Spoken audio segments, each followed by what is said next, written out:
Reçois la présence de chacun. Reçois tout ce qui sort de nos bouches. Et tout ce qui sort de nos corps comme geste. Reçois même notre habillement. Comme louange aussi à Dieu. Reçois notre parfumerie. Reçois tout ce que nous sommes et tout ce que nous avons. Reçois-nous comme des sacrifices, comme des offrandes, des holocaustes. Reçois, Seigneur. Nous te bénissons pour cela. Père, nous sommes là pour ça. Et ce culte a été rendu possible pour ça. Agrée-le et reçois-le. Bénissons ton nom qui a pris soin de nous la semaine. Nous n'avons or ni diamant à te donner. C'est la reconnaissance, la gratitude. Merci de nous faire du bien. Et merci de nous amener dans ta présence. La présence nous suffit en tout et pour tout. La présence vaut mieux que les richesses de ces mondes. La présence vaut mieux que tout. Nous la saluons ce matin. Nous la saluons ce matin. Nous saluons ta présence au milieu. Sois béni, sois célébré. Père, bénis ces moments. Nous voulons écouter ta parole. Ouais-moi pour ça. Ouais-moi mon interprète. Ouais, celui qui va m'interpréter. Ouais, l'auditeur. Laisse que chaque mot qui sortira de ma bouche soit loin de toi. Soit véhiculé par le Saint-Esprit. Imprimé dans le cœur de celui-ci. Dans le nom puissant de Jésus. Nous chassons les voleurs de semences. Au nom puissant de Jésus. Toutes sortes de distractions. By the name of Jesus. Et nous voulons que le Saint-Esprit règne en absolu. Au nom de Jésus. Nous acclamons la parole. Nous acclamons la parole. Alléluia. Voilà. Technique. Vous pouvez arranger le micro et qu'on a basse moins.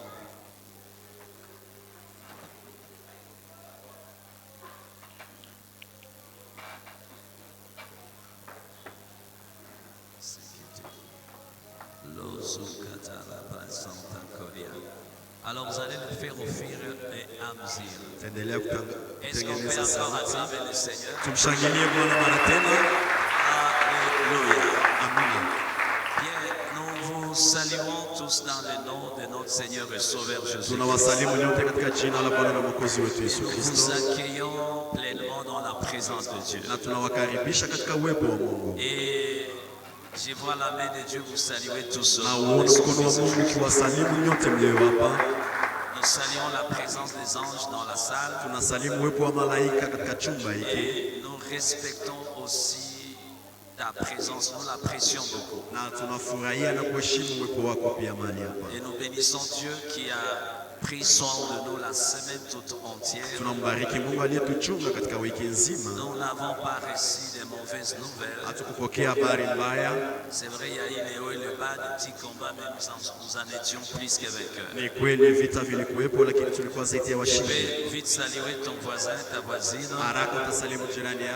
peux alors lui souhaiter lever les meilleurs. On est toujours en janvier. Avec sourire. Avec sourire. Ile sura ya kunyumba ya crise acha yokule sura ya magumu mateso. Est-ce que tu peux le faire de gauche à droite? De gauche à droite. Bonjour, bonjour, je te salue au nom de Jésus.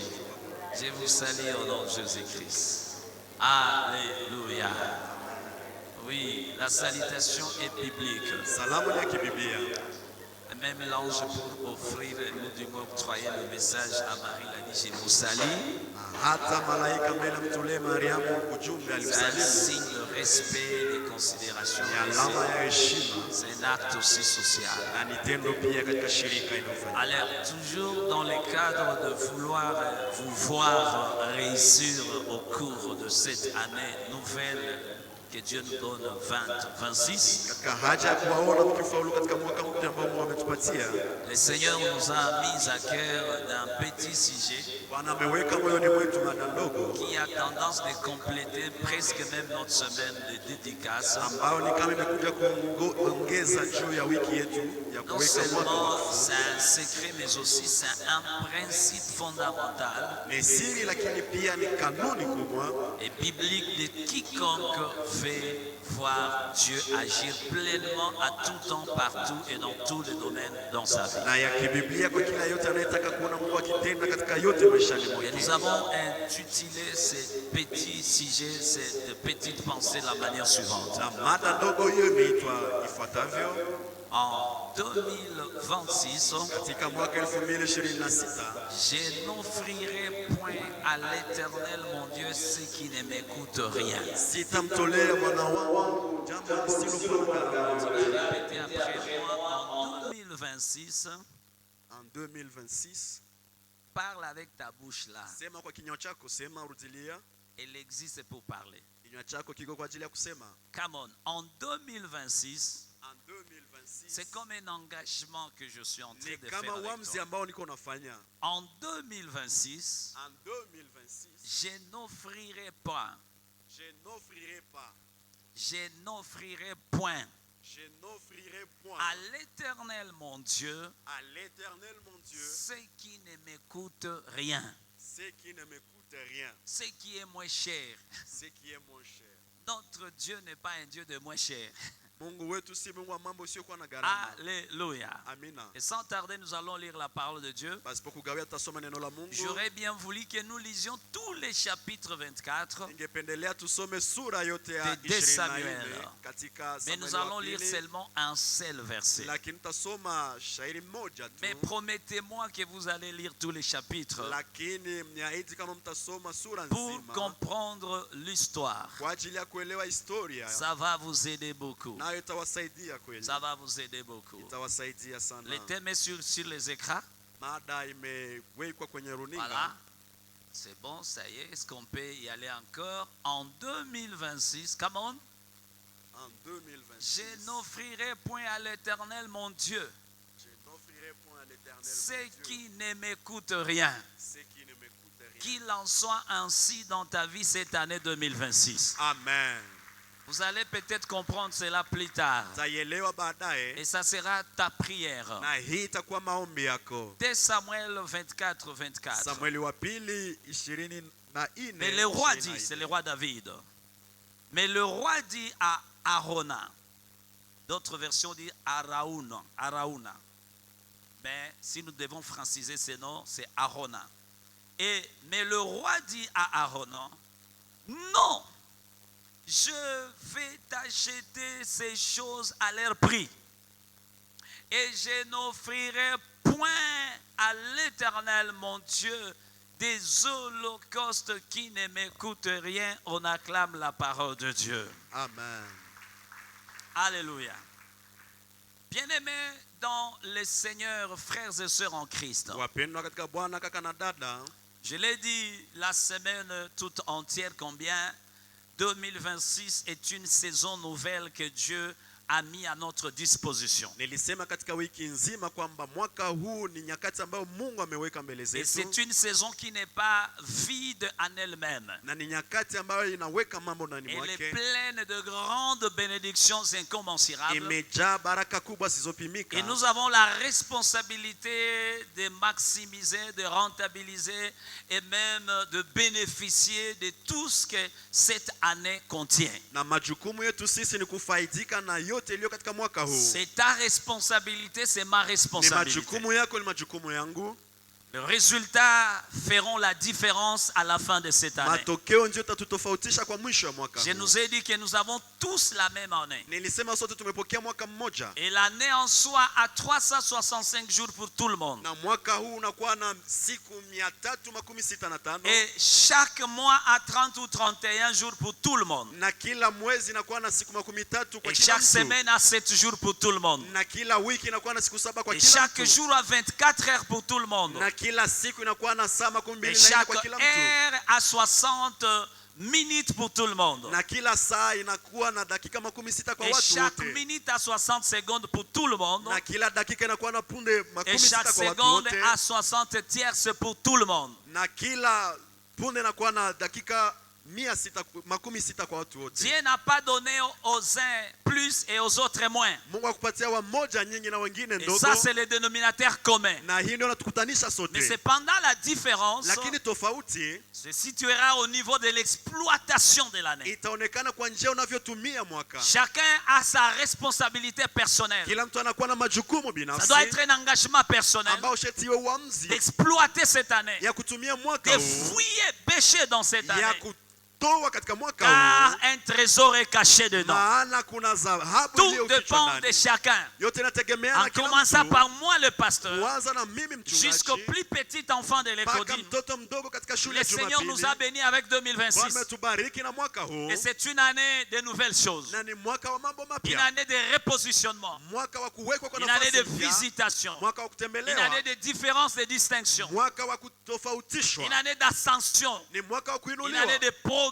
évident. mwaka wa kuendelea Une année kunakoonekana, de percée. mwaka wa kupenya, Tout dépend de chacun. na yote inategemea na kila Alors, mmoja. parmi les choses qui vont t'aider à y arriver, Miongoni mwa mambo itatusaidia c'est de kufikiria prendre huko l'engagement ni kuchukua uamuzi comme celui que le roi David a pris. kama vile mfalme Daudi alivyofanya. Il a dit, et il a pris ça comme un engagement. Akachukua uamuzi na Il a dit, moi kusema, David, roi que je suis, akasema mimi Daudi niliye je mfalme n'offrirai point à mon Dieu sitamtolea Mungu wangu des holocaustes qui ne m'écoutent rien. zabihu zisizokuwa na gharama Mon yoyote. Dieu n'est pas un Dieu de moins cher. Mungu wangu hastahili mambo yasiyokuwa na Mon gharama. Dieu n'est pas un Dieu de la superficialité. Mungu hastahili mambo ya juu juu tu. Mon Dieu mérite le prix, le plus haut, le Mungu plus grand. wangu anastahili gharama kubwa. Pour mériter sa visitation, Ili kutembelewa il y naye a un prix à payer. kuna gharama ambayo sheti J'aimerais tulipe. dire à quelqu'un ce matin, Nataka nimwambie mtu asubuhi hii, avant d'entrer dans la matière, kabla sijaingia katika il somo, n'y a rien qui coûte rien sur la terre. hakuna jambo lisilokuwa na Il n'y gharama a rien qui duniani. coûte rien au ciel. Hakuna jambo lisilokuwa na Tout gharama a un mbinguni. prix. Kila jambo linakuwa na gharama Jésus yake. pouvait sauver le monde Yesu angeweza kuokoa ulimwengu gratuitement sans payer le prix. kwa bure pasipo kulipa Mais il a gharama. compris que le prix est un principe Na akaelewa spirituel. kwamba gharama ni Un kanuni ya principe kiroho. selon lequel Kanuni kulingana il y a nayo, toujours un prix à payer kuna gharama ambayo sharti pour kulipa gagner un autre prix. kwa ajili ya kupokea gharama Je répète, il nyingine. y a toujours un prix à Kuna payer gharama ambayo sharti pour tulipe gagner un autre kwa prix. kupokea gharama Il nyingine. n'y a rien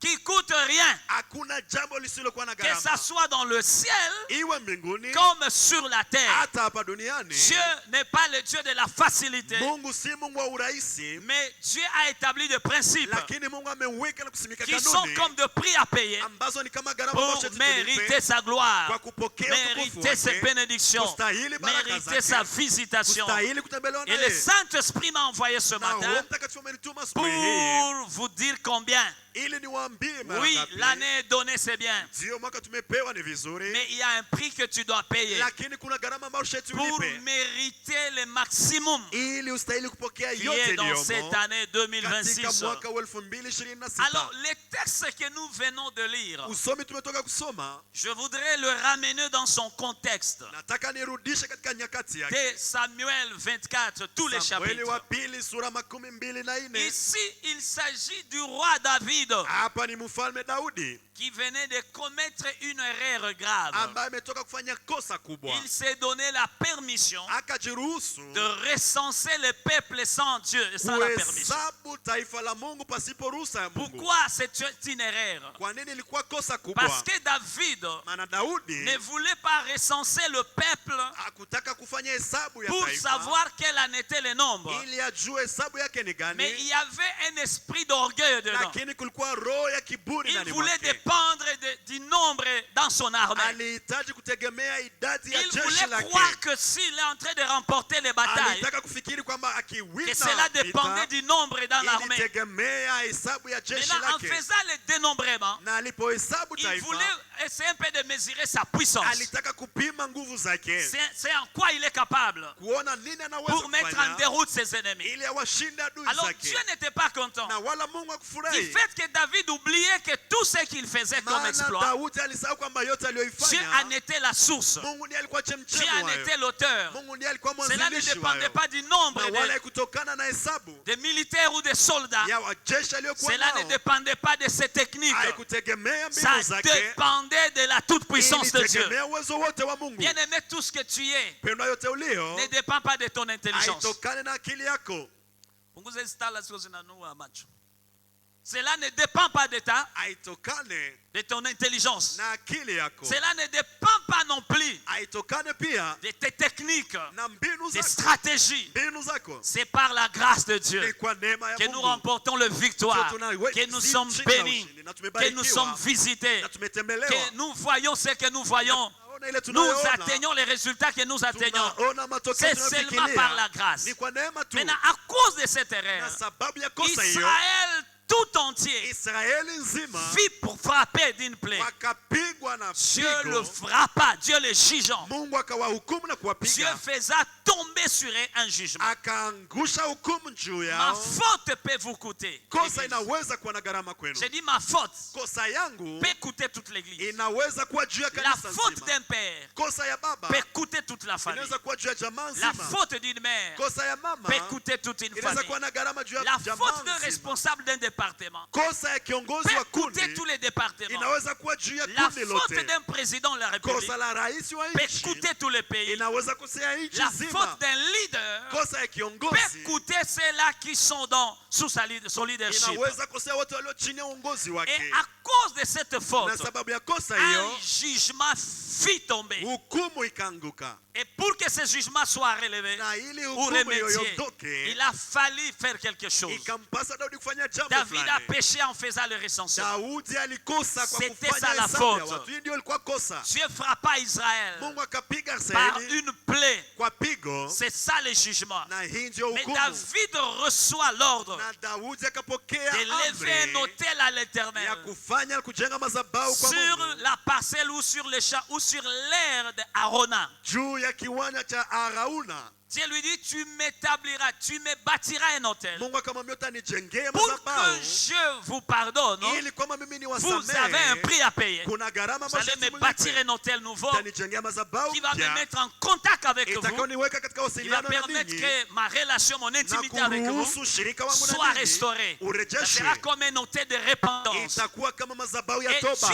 précisa na Mungu que akaweka l'hôtel en wazi soi devait être bâti kwamba madhabahu sur ijengwe l'aire de quelqu'un, kwa uwanja wa mtu, sur le champ de quelqu'un kwa shamba la qui mtu s'appelle Arona. anayeitwa Arauna. Et la Bible nous dit, Na Biblia inasema Arona qui était l'un de peuple, Arauna aliyekuwa mjawapo wa il taifa dit au roi lui-même, akamwambia mfalme, il propose d'offrir au roi akamwambia mfalme tout kumtolea gratuitement. kwa bure. Il dit, je vais te donner les champs Akasema nataka nikupe là où tu vas shamba bâtir disons, ambako je vais te donner utajenga l'espace où tu vas madhabahu, bâtir l'hôtel, nitakupatia nafasi ujenge parce que cette madhabahu, affaire nous concerne maana tous. nafasi hii inatuhusu sote, Je vais même t'offrir na nitakutolea non seulement hata les terrains, sio uwanja je tu, vais t'offrir le bœuf, nitakutolea pia je vais ng'ombe, t'offrir le bois, nitakutolea je vais mti, t'offrir tout ce qu'il faut nitakutolea pour yote que tu bâtisses à Dieu inayopasa un hôtel ili umjengee Mungu à madhabahu, partir duquel na juu ya madhabahu nous hiyo serons restaurés, guéris tutakaporejeshwa na et kuponyeshwa pardonnés et visités par le Seigneur. samehewa na C'est kutembelewa na là Bwana. que l'homme de Dieu, le roi Hapo David, ndipo mtu wa Mungu mfalme Daudi connaissant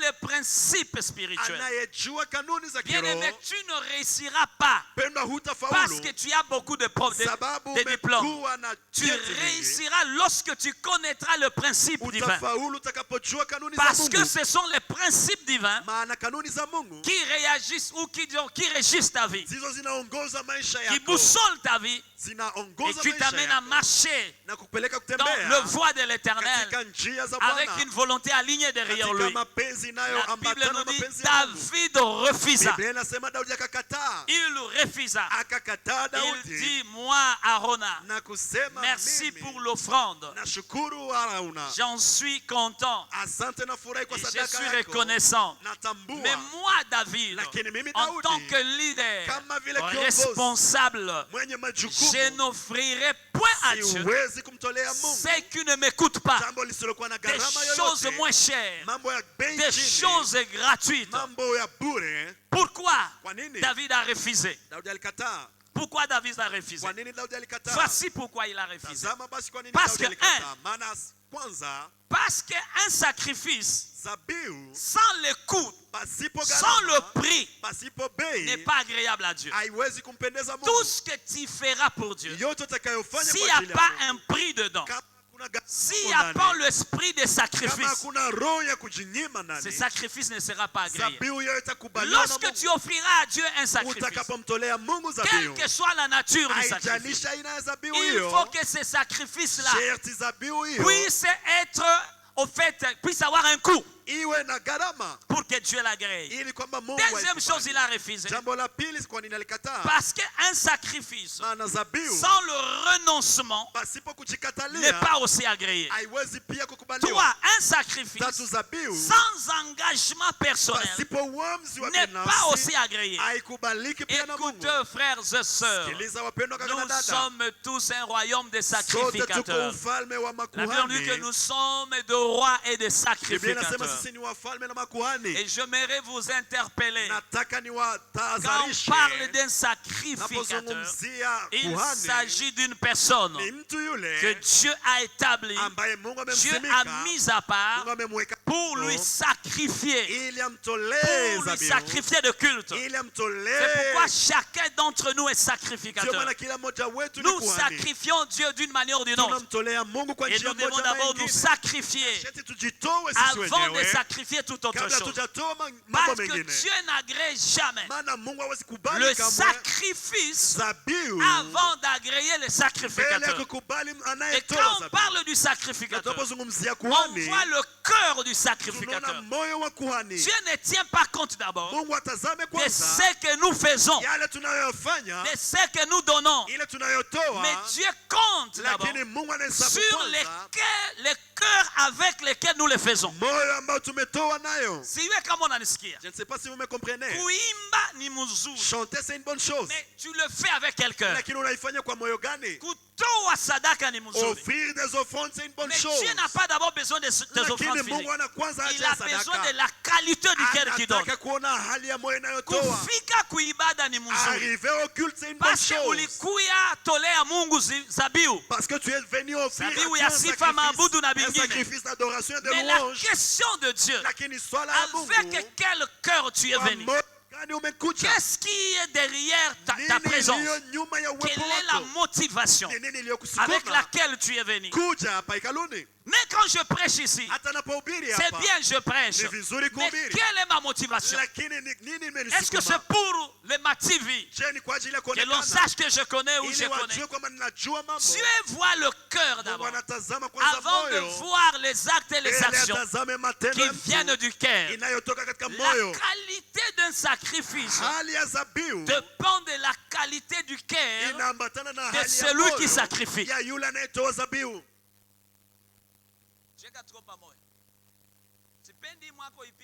Je ne veux pas que tu rates cette année.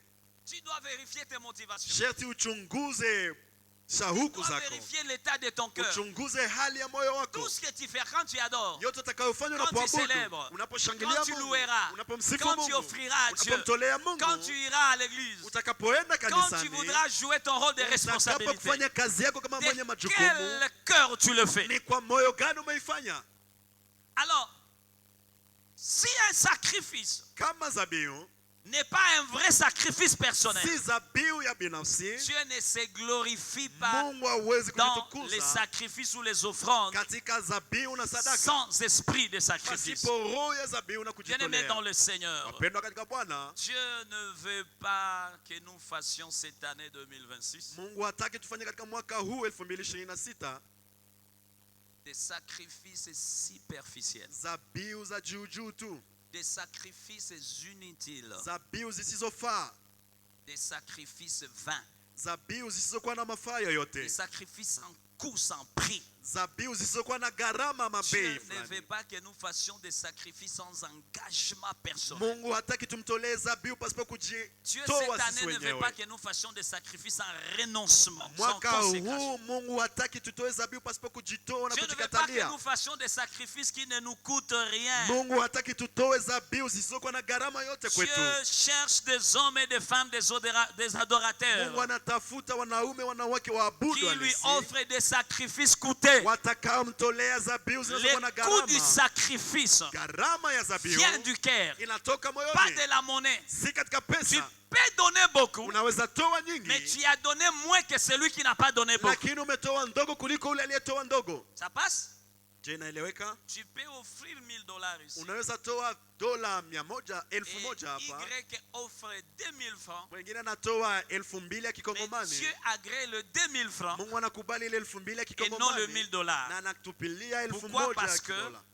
Sababu la qualité de ces deux cœurs, hali ya mioyo miwili c'est ce hiyo qui intéresse Dieu. ndio C'est ce qui inayomfanya Mungu atazame, définit ndio le inaonyesha coût, le prix, gharama, l'importance du sacrifice. umuhimu wa zabiu. J'ai pris cette année Naomba mwaka huu que Dieu imprime en toi l'esprit de Mungu sacrifice. aweke moyoni mwako roho ya Et zabiu, que Dieu vous donne la capacité de savoir considérer Dieu, na Mungu awape Dieu uwezo n'est wa pas kumwona n'importe Mungu qui. alivyo. Mungu si yeyote yule à qui offrir des choses moins chères, des ambaye choses unaweza kumtolea superficielles, mambo ya juu des isiyokuwa na choses gharama, vaines, mambo des isiyofaa, choses sans prix, sans mambo coût. isiyokuwa na gharama ama Bien-aimé, bei fulani. apprends à mesurer le coût de ce Penda que tu donnes à jifunze Dieu. kuhesabu gharama ile unayotolea Mungu. Alors quand David dit, je n'offrirai point à Dieu Daudi aliposema sitamtolea des Mungu holocaustes qui ne me coûtent zabiu rien. zisizokuwa na gharama yoyote, Cette déclaration du roi David kusema huku kwa mfalme Daudi révèle une vérité spirituelle très majeure et fondamentale. inaonesha ukweli wa kiroho kubwa sana, Et cette vérité, na ukweli huo c'est que Dieu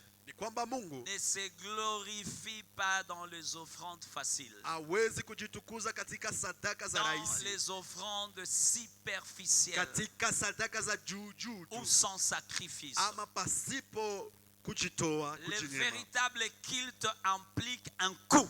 Ibada ya kweli na gharama yake. J'ai mis mon temps, Nimeweka j'ai muda mis mon wangu, argent, nimeweka pesa j'ai zangu, donné le meilleur de moi-même, nimetoa yote iliyo bora j'ai ndani donné ma mwangu, force, mon nimetoa intelligence. nguvu, akili yangu. S'il n'y a pas les coûts dans ce que tu Kama fais, hakuna gharama katika ile unayofanya, cela n'intéresse pas Dieu. ila haitamvutia Mungu. Ça implique un renoncement, Inaonesha kujikatalia mwenyewe, un sacrifice, une consécration réelle, zabiu na kujitoa kwa une kweli, consécration intentionnelle. kujitoa katika Dans shauku un yako, monde bien-aimé où katika ulimwengu ambapo l'on wapendwa cherche souvent la facilité, tunatafuta mara nyingi urahisi, la foi biblique, elle, imani ya kibiblia nous appelle à une adoration engagée, inatuita kwa maabudu inayoamua na kujitoa, à une adoration kwa sacrificielle, maabudu ya kizabiu, c'est-à-dire à une adoration qui touche notre temps, yani maabudu inayogusa qui muda touche wetu, même nos ressources, inayogusa rasilimali yetu, qui touche notre chair, inayogusa utu qui touche wetu, notre confort, inayogusa et ubora wetu, parfois même notre réputation. na hata ushuhuda wetu. Mara Lorsque moja le monde cherchera la facilitation, ulimwengu la itakapotafuta foi urahisi, biblique en Jésus-Christ, imani ya kibiblia katika elle Kristo cherche une adoration itatafuta maabudu qui touche tous les domaines de notre vie, inayogusa uwanja wote wa maisha yetu, qui touche notre temps, inayogusa muda wetu, l'argent, les richesses, les pesa, ressources, utajiri, rasilimali la yetu, chair, les conforts, mwili, et parfois même notre réputation na peut être hata un prix. mara moja ushuhuda wetu unaweza guswa. Et cet enseignement a comme objectif ce Na matin, mafundisho inalenga asubuhi hii il vise à restaurer la valeur des sacrifices. kurejesha thamani ya zabiu. Voulons qu'après ce culte, Tunataka kisha ibada hii chacun de nous révalorise son kila niveau mmoja wetu sacrificiel. atoe thamani Un kwa zabiu sacrifice zake. volontaire Zabiu za dans utashi notre relation avec Dieu, katika ushirika wetu na dans Mungu, notre intimité avec Dieu katika ushirika wetu na au Mungu, cours de l'année 2026. katika mwaka 2026. Écoutez, l'année 2026 Mwaka ne 2026 sera pas une année ordinaire. haitakuwa mwaka kawaida. Je répète, l'année 2026 Narudilia, mwaka huu ne sera pas une année ordinaire. haitakuwa mwaka ya Je kawaida. vais répéter Nataka pour kurudilia la tena troisième fois, kwa mara ya tatu, l'année 2026 mwaka ne sera 2026 pas une année ordinaire. haitakuwa mwaka kawaida, Elle sera une année de différence itakuwa spirituelle. mwaka ya utofauti kiroho, Elle sera une année de montée en profondeur. itakuwa mwaka ya kupanda katika Elle sera vilindi, une année de positionnement et de repositionnement. itakuwa mwaka wa kuwekwa kwa nafasi mpya, Une année où Dieu lui-même mwaka ambapo Mungu va nous aider mwenyewe à bâtir des hôtels atatuwezesha kujenga madhabahu sacrificiels capables. katika zabihu zinazoweza. Dieu ne bâtit pas, Mungu hawezi bien kujenga aimé, l'avenir avec des sacrifices faciles et superficiels. ujio kwa zabihu za urahisi. Il bâtit avec des hommes et de Anajenga femmes pamoja na wanaume qui disent wanawake comme David, wanaosema kama Daudi, je n'offrirai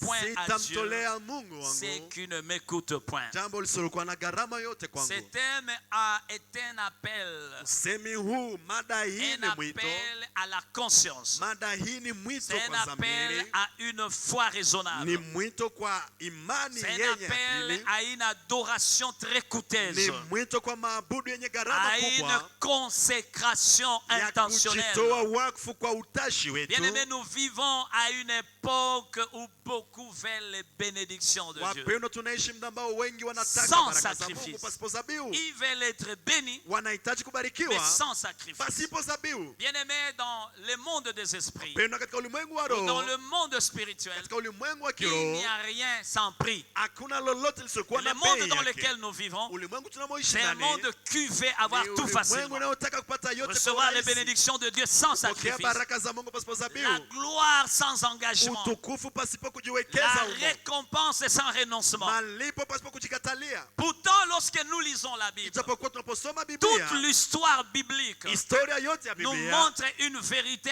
incontournable. inatuonesha ukweli Claire, tusioweza kuepuka, indéniable. ambao tuwezi kupinga. Dieu Mungu honore ce qui coûte à l'homme. anaheshimu ile inayokuwa na gharama kwa mtu. Je répète Narudilia cette vérité. ukweli huu, Dieu Mungu va honorer cette année ataheshimu mwaka ce hii qui va t'écouter. itakayokuwa na gharama kwako. Ce qui ne t'écoute pas Isiyokuwa na gharama ne touche yote pas ton cœur. haiwezi kugusa Et moyo ce qui wako, ne touche pas ton na ile cœur isiyogusa moyo n'a pas wako touché le cœur de Dieu. haitagusa moyo wa Et Mungu cela ne sera pas na honorable. haitaleta Cette heshima. année n'est pas une année de superficialité. Mwaka huu si mwaka wa mambo ya juu, Pana vitu vya juju. les choses Hii superficielles, mwaka ni mwaka ya la profondeur. come on. Hamko basema kwa. Hii mwaka ni mwaka ya kinaganaga usha sababu. Hii mwaka ni mwaka ya hapana ya juju. Ni mwaka ya hapana mwaka ya kila zabibu tatolea Mungu. Chaque sacrifice que tu vas offrir à Dieu, Uwe na uhakika kwamba muko kinaganaga. sois rassuré qu'il y a de la profondeur dedans, Kwamba kuna bei qu'il y umeilipia. a un prix que tu as payé. Unayua kukuya hapa kukanisa. Tu sais, pour venir ici à l'église, Umelipa mabei za mingi. tu as payé beaucoup de prix. Umelipa bei ya wakati yako. Tu as payé le prix de ton temps Na Mungu anaikoshe. et Dieu accepte cela. Ulikuwa na vya mingi vya kufanya Tu avais kwa. beaucoup à faire à la maison. Umelipa bei ya transport Tu as yako. payé le prix de ton transport. Umelipa bei ya kuvala Tu mzuri. as payé le prix de ton habillement. Umelipa bei ya kujipodoa. Tu as payé le prix de ton maquillage. Kama toliita mtu akukutia make-up. Peut-être que tu as payé quelqu'un qui a fait ton Umelipa make-up. bei ya kabelo na Tu bingine. as payé le prix de tout ce que tu portes comme Umelipa maquillage. bei ya kuikala fale. Tu as payé le prix de te mettre assis où tu Tusikie es Mungu. afin d'écouter Quelle le que soit hali ya Seigneur. sante yako, Peu umelipa importe bei. ton état de santé, tu as payé le prix. Kuimba hapa ni bei wamelipa. Chanter ici, c'est un prix qu'ils ont payé. Alilipa bei ya wakati ya kurepete. Il a payé le prix de la répétition. Ah, bebiko wanafaa protocole ni Ceux bei. qui sont au service du protocole, c'est Benye un biko prix. mkabini ya technique ni Ceux bei. qui sont à la technique, c'est un prix qu'ils Mie payent. kubahubiri hapa kuko bei Moi, nimelipa. le fait que je suis en train de payer, de prêcher, Ça c'est fait un 3 jours prix. minalala 3 heures du matin. Cela fait 3 jours que je me Ni réponds bei à 3 heures. minalipa. C'est un prix que je Pour que paye. nibafikishie uzima ya Afin umungu. que je vous apporte la vie de Dieu. Il y a toujours un prix Kuna gharama derrière kila muda. quelque chose. Na kuna Et jambo. c'est ce qui intéresse Dieu. Na hiyo ndio inavutia Ce Mungu. qui intéresse Dieu, ce Inayomvutia n'est Mungu. pas ce que nous faisons, Si ile mais tunayofanya. c'est le prix que nous avons payé Lakini pour bei le ile faire. tuliolipa ili tuifanye. Si tu n'es pas prêt à payer le prix cette année, Usipokuwa tayari kulipa bei tu mwaka n'es huu, pas candidate à la bénédiction divine, haukuitwa à la kubarikiwa katika visitation mwaka huu divine. na kutembelewa na Dieu Mungu. honorera seulement Mungu atawaheshimu ce qui tu va t'écouter. ile C'est itakayokuwa pourquoi na gharama David le kwako. roi a dit, Na ndio maana mfalme Daudi akasema, il a refusé d'offrir à Dieu quelque akakataa chose, kumtolea Mungu jambo, quelque chose de gratuit, jambo la bure, quelque chose de moins cher, jambo lisilokuwa na bei quelque kubwa, chose de superficiel, jambo la juju, car il comprend que la valeur maana du alielewa sacrifice kwamba thamani ya zabihu révèle la profondeur de l'amour. inaonesha vilindi vya upendo. Quand on se sacrifie, quand on aime, on se sacrifie. Unapopenda unajitoa. Car Dieu a tant aimé le monde, Maana Mungu alipenda ulimwengu il a sacrifié son fils. akamtoa mwana Il wake. nous a exprimé la profondeur de son amour Alituonesha vilindi vya par upendo le wake moyen du kwa sacrifice. njia ya zabihu. Tuko mu mwaka yenye a un moment donné, Nous sommes dans une année où, tutakuwa nafunga juu ya kazi ya Mungu, nafunga kwa boutique. à un moment donné, pour l'œuvre de Dieu, Il est tu vas si- fermer ta boutique. Juu ya kazi ya Mungu naacha makope zako. Pour l'œuvre de Dieu, tu vas arrêter avec tout Juu ce ya que tu saa fais. ya maombi, À cause de l'ordre de la unafunga prière, telefone na tu vas WhatsApp. fermer ton téléphone et ton WhatsApp. Juu hii mwaka, Cette année, juu ya kazi ya Mungu, à cause de l'œuvre de Dieu, unagusa tu mumufuko vas yako. toucher dans ta poche. Juu hii mwaka, Cette ile année, bei yenye utalipa, les prix que tu vas juu yenye payer, Mungu c'est atakonsidere. là que Dieu va Pour que hii considérer mwaka uimaximize. afin que tu maximises cette Mungu année. akupatie le roho. Que Dieu te donne cet esprit. Na mimi nafukuza maisha Et yako. je chasse dans ta vie Roho ya superficialité. l'esprit de la superficialité. Roho ya bumwe cher. L'esprit du moins cher. Mungu akupatie le roho Que Dieu te donne cet ya esprit kupatia Mungu où vitu tu vya vas bei. offrir à Dieu tout ce qui est Parce que Mungu wetu ni wa précieux. bei kali. Parce que notre Dieu est un prix précieux. Na ndio maana yeye peke alilipa Et c'est bei pour cela qu'il a été prêt à payer le prix kumusalaba à la ili croix. mimi na wewe twende Afin mbinguni que toi et moi na irions au ciel tusamehewe zambi et que zetu. nous soyons pardonnés de nos péchés. Et aujourd'hui comme cette année 2026, Na leo kama vile mwaka wa Dieu 2026, cherche encore Mungu anatafuta tena des adorateurs waabudu prêts à lui offrir ambao wako tayari kumtolea ce qui a un grand prix. inayokuwa na gharama kubwa. Quelles sont les choses que Dieu rejette? Ni nini mama ambayo Mungu anatupilia? 1. Kwanza, Une adoration sans engagement. maabudu pasipo uamuzi wa kujiwekeza humo ndani. Et ici, quand je parle, Napozungumzia, je ne parle pas seulement de paroles que nous prononçons pour adorer. sizungumzie maneno tunayosema kwa kumwabudu Mungu. Je parle de notre style de vie. Nazungumza juu ya maisha yetu. Parce que l'adoration, Maana maabudu dans sa dimension la plus supérieure, katika kiwango chake cha juu ce n'est pas les paroles que nous prononçons ici. sio maneno tunayotamka Seigneur, je hapa. t'adore. Non, Bwana non. na kuabudu hapana. C'est ce que nous sommes pour Dieu. Ni ile tulio kwa ajili ya Je Mungu. peux ne pas parler. Naweza kuto Toi, kusema tu adores en français. na wewe unaabudu katika Moi, Kifaransa. je mène une vie qui plaît Dieu. Lakini maisha yangu Je yanampendeza suis Mungu. plus adorateur que toi. Ninamwabudu Mungu kukushinda wewe. Alors, toute adoration Basi kila maabudu sans engagement, isiyokuwa na uamuzi wa kujiweka Dieu ndani, le rejette. Mungu anaitupilia. Dieu ne cherche pas d'abord des chants de Mungu paroles. atafute kwanza waimbaji na wenye Dieu kusema maneno. cherche des cœurs livrés à Mungu lui. anatafuta mioyo inayotolewa kwake. Des adorateurs en esprit, en vérité. Waabudu katika roho na katika kweli. Isaïe 29, 13 dit ceci. Isaya 29:13 inasema, Ce peuple taifa hili m'honore avec des lèvres, linaniheshimu kwa mdomo tu, mais son cœur lakini moyo est wake éloigné de moi. ni mbali na mimi. En d'autres termes, Kwa usemi quand mwingine, nous venons adorer ici, tunapokuja kuabudu où nous hapa venons offrir à Dieu ses cultes ya kumtolea d'adoration. Mungu ibada hii ya maabudu, C'est-à-dire, Dieu ne regarde pas nos paroles d'abord. yani Mungu atazame kwanza Ce maneno qui yetu. intéresse Dieu, ce ne sont pas nos chants. Inamvutia Mungu si nyimbo zetu C'est kwanza, l'attitude de nos cœurs ni hali ya moyo à wetu l'égard de notre Dieu. kulingana na Mungu wetu. Quelle est la santé de ton cœur Ikoje en afya ya termes moyo de wako relation, en termes d'intimité avec katika Dieu, ushirika na ukaribu pour wako na que Mungu, ton adoration à tous égards ili kwamba maabudu yako ou dans katika toutes yote les autres na dimensions katika viwango vingine soit vyote raisonnable et acceptable. ikubalike na Mungu. Deuxième chose que Dieu rejette, Jambo la pili analolitupilia une Mungu, offrande sans renoncement. sadaka pasipo kukataa, C'est-à-dire donner à Dieu ce qui ne nous coûte rien. yani kumtolea Mungu isiyokuwa na Et gharama yote de manque kwetu, d'honneur, de respect, de ni considération. kukosa heshima kwa Mungu. Vous avez $1000 à la maison. Uko na dola 1000 nyumbani, Tu amènes à Dieu 1000 francs ici. unaletea Mungu 1000 ya kikongomani Frère, hapa. nilitaka kudécourager, acha tu na 1000 francs. J'aimerais te décourager, tu peux même garder tes 1000 francs, frère. Mungu haiko wa mwe shero ma 1000 francs. Dieu n'est pas le Dieu du moins cher. Unalipa kwa munganga $1000, 5000, Tu 3000. payes à l'hôpital $1000, 2000, 3000. Kisha Mungu ndio nakialetea ma 1000 francs. Et c'est à Dieu que tu viens offrir tes 1000 francs. S'il n'y a pas le renoncement dedans, Kama hakuna kujikatalia ndani, refuser ses intérêts, kukataa faida zako, Dieu rejette cette offrande. Mungu atatupilia sadaka hiyo. Malachi 1:8 dit Malaki que moja nous nane devons nasema, éviter à offrir à Dieu des animaux aveugles ou boités, tukatae kumtolea Mungu des nyama offrandes pofu. boiteuses. Sadaka zenye Dieu kilema, le rejette. Mungu atazitupilia. Même quand tu donnes à Dieu du temps, Hata unapomtolea Mungu mais le wakati, temps qui est le reste de ton agenda, lakini wakati ambao katika ton muda temps est wako, boité. muda wako ni kilema. Ça veut dire quoi? Ni kusema nini? Unaenda ukanisa sasa hauna vya kufanya. Tu vas à l'église lorsque tu n'as rien à faire. Donc ça yenyewe hauna vya kufanya sema hivi sina vya kufanya mimi nenda Il ukanisa. n'y a que quand tu n'as rien à faire que tu te dis maintenant je peux aller à l'église. Kuya yako kukanisa hamuna bei. Quand tu viens à l'église ça ne t'écoute Hamuna rien. adabu ya Mungu. Il n'y a pas d'honneur que tu fais à Hamuna Dieu. kupenda Mungu. Il n'y a pas l'expression d'amour à Dieu. Mungu kwako ni accessoire. Pour toi Dieu n'est que Na ile accessoire. kitu Mungu Et anairejete. Dieu rejette cela. Si tutaandika présence yako, Nous allons cocher ta lakini présence. Mungu ya reconnaître présence Mais yako. Dieu ne la reconnaîtra Selon point. Mungu uko absent, tu n'as pas été Pour au Dieu tu culte. es absent kwa À un kuibada. moment donné, tu dois payer le prix. Muda fulani shiriki Tu ulipe gharama. abandonnes tout ce qui pouvait te donner Unaacha de bien, yote ngekupatia juste pour aller servir. ili uje C'est kumtumikia là Mungu. que Dieu tient compte de ton Hapo offrande. ndipo Mungu atahesabu sadaka yako. Mungu haiko akukula mareste za wakati. Dieu n'est pas celui qui consomme les restes Miettes de za notre temps wakati. et les miettes de notre Kwa temps. agenda yako, Dans ton agenda, Mungu ni wa mwisho. Dieu est le tout Sasa dernier. hauna vya C'est kufanya. lorsque tu n'as rien à faire Bien aimé, ce sacrifice sera rejeté. et nos zabiu yale tatupiliwa. Nous devons donner à Dieu ce qui nous coûte. Shetty tumtulie Ce Mungu qui est en inakuwa na bonne gharama, santé. inakuwa na afya Ce qui est njema. bon. Lilo bora. Sadaka, quelqu'un a dit ceci. Mmoja alisema, Sadaka yote, sasa nitakuwa nasema sadaka msiwaze tu hizi quand je sadaka. parle des offrandes, ne pensez pas qu'à ce que nous offrons.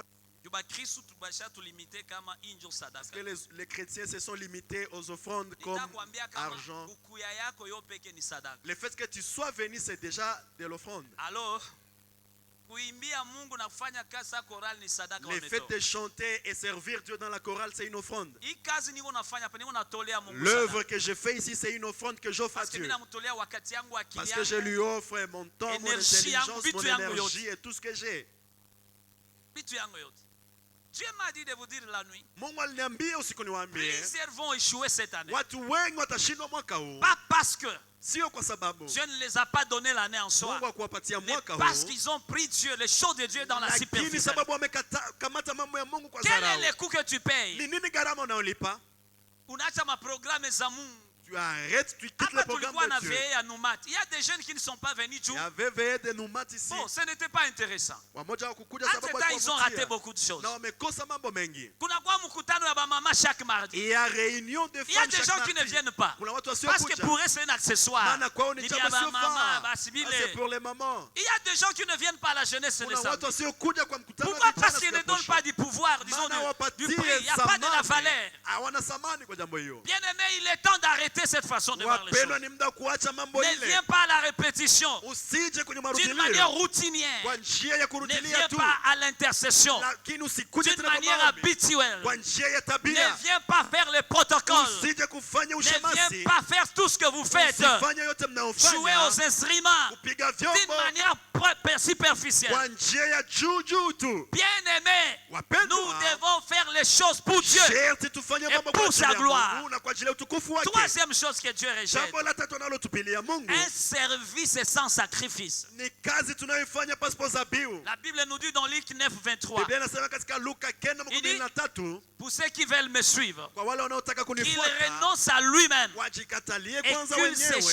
charge de la croix. wajitwike msalaba. La croix symbolise Msalaba le inaonesha prix à payer gharama ambayo sharti pour suivre tulipe Jésus. ili On tumfuate ne suit Yesu. pas Jésus avec les vestes, Hauwezi kumfuata Yesu avec ukivaa les bassins suti, riches. Non, ukivaa on ne mavazi ya suit bei. pas Jésus Unamfuata à moins Yesu, cher.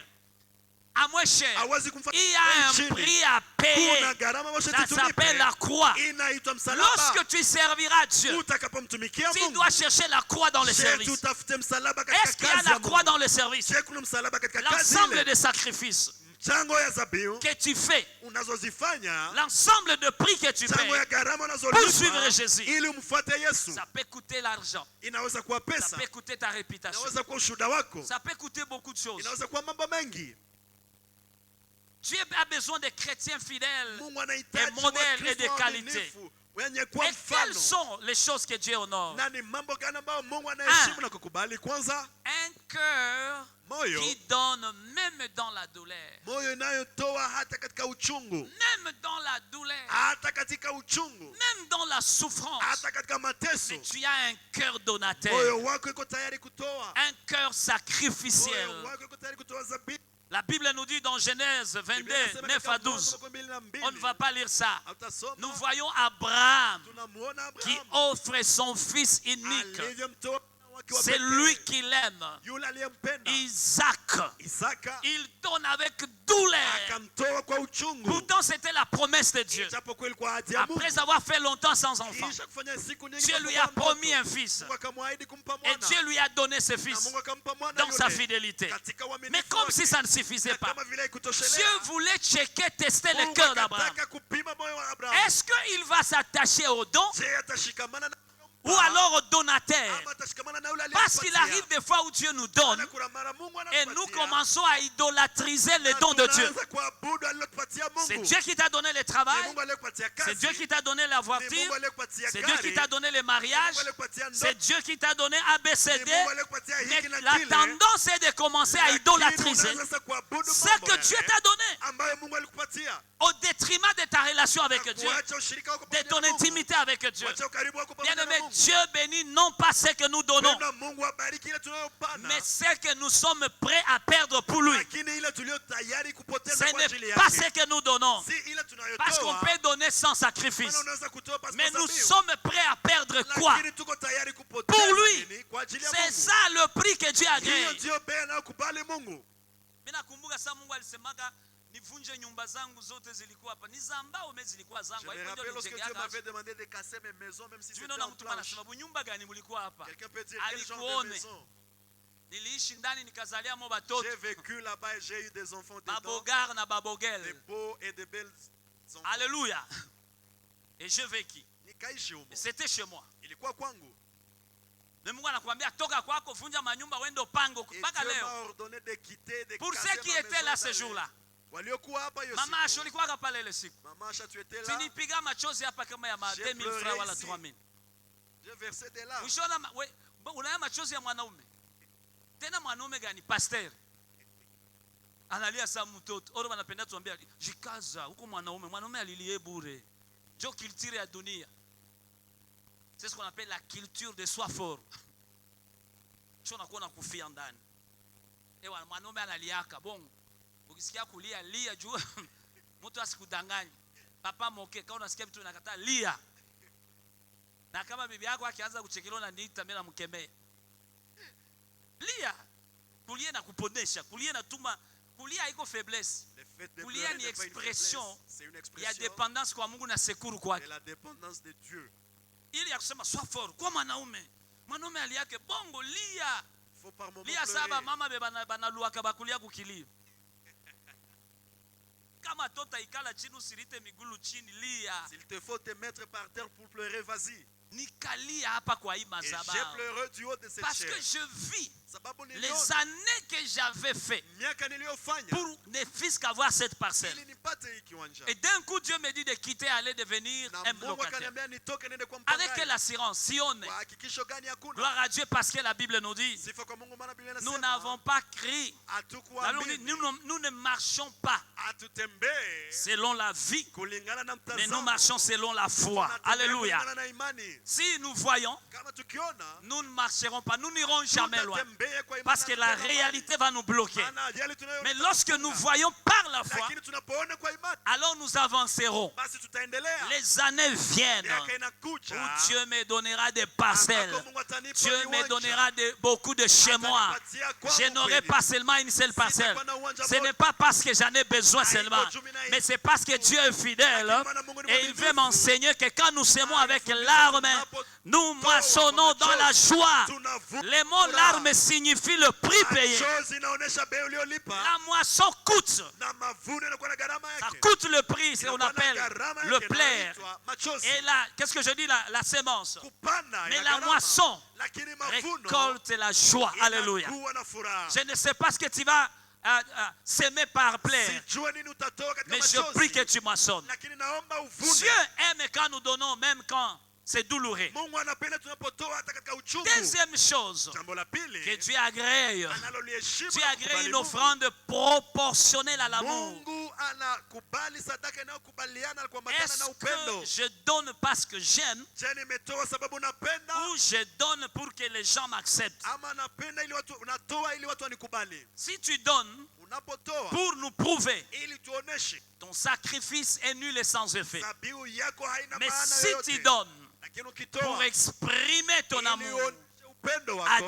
Dieu. kwa Mungu, C'est un sacrifice hiyo ni agréable. sadaka inayokubalika. Marc 12, 41, 44. Marko 12:41. Nous voyons la veuve et ses deux petites pièces. Tunaona mjane na watoto na pesa zake ndogo. Il n'avait que deux petites pièces. Alikuwa na pesa tu Et il mbili, les a toutes données. na zote mbili akazitoa. C'est tout ce qu'il avait. Ni yote aliyokuwa Elle nayo. avait plutôt. Ni yote Et aliyokuwa c'est nayo. tout ce qu'elle a donné. Na hiyo yote akaitoa. Quel prix! Ni gharama Quel gani esprit de sacrifice! Ni roho gani ya Quelle utoaji? expression d'amour! Ni uoneshaji gani wa D'abord, upendo? c'est une veuve. Kwanza yule ni C'est-à-dire, mjane. toute veuve est vulnérable. Kila mjane anaonelewa. Toute veuve est dans le manque. Kila mjane anakoselewa. Toute veuve est nécessitaire. Kila mjane iko katika hitaji. Toute veuve a besoin d'être aidée. Kila mjane ana haja Mais kusaidiwa. quel que soit son état, Lakini angalau hali son yake, état ne lui a pas hali arrêté yake haikumzuiza d'exprimer son amour à Dieu. kuonesha upendo wake kwa Mungu.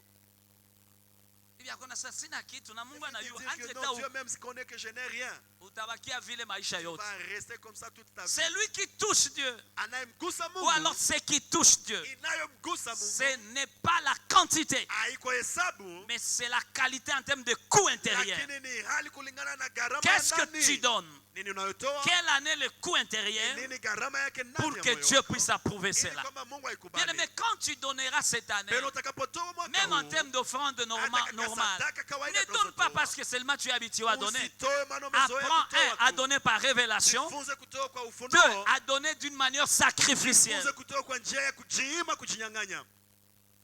Tu- Jane moya, Une veuve, nabii anakia kwake anamwambia, un prophète est venu chez nifanyie elle, mkate lui nikula, a anambia dit, sina, niko fais-moi tuna du kabunga pain. Elle dit kangu que na je n'ai mtoto qu'un wangu. peu de farine. Tutafanya tu mkate mwa Nous allons tunashikufia. faire un pain, nous allons mourir Akaambia après. sasa wewe nifanyie kwa mkate. Et il lui dit, toi, vas-y et prépare pour moi du pain. Nifike tu kwako. Si Mimi naacha j'arrivais chez sake ya toi, par mchele exemple, kwangu na sake ya bunga. il y a du riz, il y a de la farine chez moi. Kisha mimi nakulomba murongo yako Et yenyewe. je viens prendre une seule mesure de Tuambiane farine kweli que tu leo, as chez toi. hautanisema. Nasema upasere iko na nini? Na tamaa ya bi kwake kuna yala machakula me aka kamurongo kangu. C'est parce que les prophètes Maana nabii connaissaient une loi selon laquelle alikuwa anajua il y a sheria du bonheur kanuni. en donnant quand Kuna heri nyingi Deux, katika kutoa kuliko il savait kupokea. que les donner est une sémence. Alijua kama kutoa ni mbegu. Trois, il savait que les donner est une loi spirituelle. Alijua kama kutoa ni sheria, kanuni ya kiroho. Et il savait que quand elle va donner, Akajua kwamba mjane je vais la atakapotoa rendre abondante. atapokea Elle ne utele manquera plus, na wala hatakosewa non seulement tena. elle-même, mais aussi toute la Wala ville. si yeye tu lakini mji wote. Troisième chose que Dieu Jambo honore, la tatuanaloheshimu c'est Mungu une consécration totale à lui. ni kujitoa wakfu kwake katika yote. Vous connaissez Romains 12, 11, Roma 1. 12, Alors on dit, 11. offrez vos corps comme un Biblia inasema, sacrifice vivant. toeni miili yenu kama dhabihu iliyo Un hai sacrifice, c'est quelque chose qui mère pour être sacrifié, donné, offré, ambalo mais linatolewa, qui doit vivifier. lakini sherti C'est-à-dire, liishi. je meurs à moi-même selon Yani mes égaux nakufa ndani mwangu kulingana na pour umimi donner le meilleur de ili moi-même. nitoe iliyo bora Bien ndani aimé, mwangu. ce qui ne coûte rien Wapendwa, isiyokuwa na ne gharama touche yoyote jamais le cœur de Dieu. haitagusa kamwe moyo wa Mungu. Si tout ce que tu feras Kama yote utakayofanya en termes de sacrifice, katika dhabihu zako, si cela ne coûte pas isipokuwa na ou ne gharama, te coûte pas le prix, isipokuwa na gharama kwako, sache que cela n'a pas touché le cœur jua de kwamba Dieu. haitagusa moyo wa Mungu. Et le sacrifice biblique Na dhabihu ya kibiblia implique une perte volontaire. inaonyesha kupoteza katika utashi Tu wako. perds le temps, Unapoteza muda wako, le temps de travail, muda wa kazi, le temps, je ne sais pas, de faire tout ce que tu peux muda wa faire kufanya yote pour unayotaka gagner la vie, kufanya ili mais upokee maisha tu yako. le perds volontairement Unaipoteza kwa pour Dieu. utashi kwa ajili ya Mungu.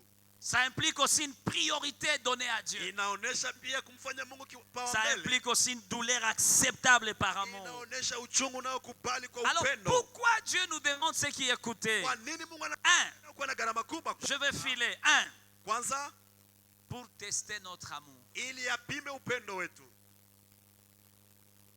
Sache que dans tout ce que tu donneras à Dieu, Jua kwamba katika yote utakayotolea Mungu, offrande, aka dîme, 10, sémence, construction, mbegu, service majengo, au protocole, à kazi katika l'écodime, au chant, ushemasi, louange, adoration, katika présence, kuongoza nyimbo za disponibilité, maabudu, yote Dieu tunaweza kufanya. cherchera dedans. Mungu atatafuta humo ndani L'amour. kwanza upendo. Il voudra tester ton amour. Nataka kuona kiwango cha upendo wako. Quand on aime, tunapopenda on s'offre à celui qu'on aime. tunajitoa kwa yule tunayempenda. C'est pourquoi là nous dit ne réveillez pas l'amour jeunes gens, jeunes filles. Ndio maana Biblia inasema vijana Parce msiamshe qu'au nom upendo. de l'amour, tu risques de souffrir. Maana kwa ajili ya upendo unaweza kujitoa Quand tu mwenyewe. aimes avant le temps, Unapopenda mbele ya en muda matière bien sûr de relations, katika ushirika selon les dangers de l'amour, kulingana na hatari ya tu risques de upendo t'offrir au nom de unaweza l'amour. jitoa mbele ya muda. C'est-à-dire l'amour donne, Yaani upendo inasukuma l'amour kutoa. offre et s'offre. Inasukuma Deuxième kutoa na chose, kujitoa. Jambo la que pili Dieu cherche, ou analolitafuta la Mungu. raison pour laquelle Dieu nous donne, nous demande ce qui est écouté, Ama kwa nini Mungu anatuomba jambo lenye c'est gharama? pour nous détacher des idoles. Ni ili atuondoe katika miungu. Pour nous détacher des Ili idoles. atuondoe miungu. C'est-à-dire quoi? Kusema nini? Lorsque tu t'attaches trop à une chose, Unapoambatana sana na jambo fulani elle devient une idole. inageuka kuwa miungu. Tu commences à idolâtriser ce que tu aimes. Unaanza kuabudu jambo Maintenant, pour unalolipenda. que Dieu te détache de Ili Mungu l'idolâtrie, aondoe moyo wako katika miungu il hiyo. te demandera toujours Atakuomba kila ce mara que tu as tendance d'idolâtriser. ile unayotaka kuabudu na Quand kupenda est-ce qu'on sana. peut idolâtriser quelque chose? Namna gani C'est tunaweza quand kuabudu tu jambo? l'aimes plus que Dieu. Unapolipenda kupita Lorsque Mungu. tu commences à aimer quelque chose Unapoanza kupenda jambo fulani plus que Dieu, zaidi tu unavyompenda Mungu. commences à aimer ton travail plus Unaanza que Dieu. kupenda kazi yako zaidi ya Mungu. Commence à aimer ton mariage plus que Dieu. Unaanza kupenda ndoa yako zaidi ya Commence à Mungu. aimer XY plus que Unaanza Dieu. kupenda hili na lile kuliko Dieu Mungu. testera si tu l'aimes Mungu atapima kama et unampenda il kweli. te demandera la chose Hapo atakuomba pour jambo. voir si tu es Inaonekana attaché à la chose umeshikamana na jambo ou tu es lile attaché à lui. ama umeshikamana na Mungu. Ningegangiaka Mungu sitatoka. Mungu Unavyo utatoka. resiste à Sitatoka, utatoka. Mungu angenifaa fo Dieu allait faire quelque na chose kazi de yake mal. inaendelea. Et son œuvre allait D'une part, continuer.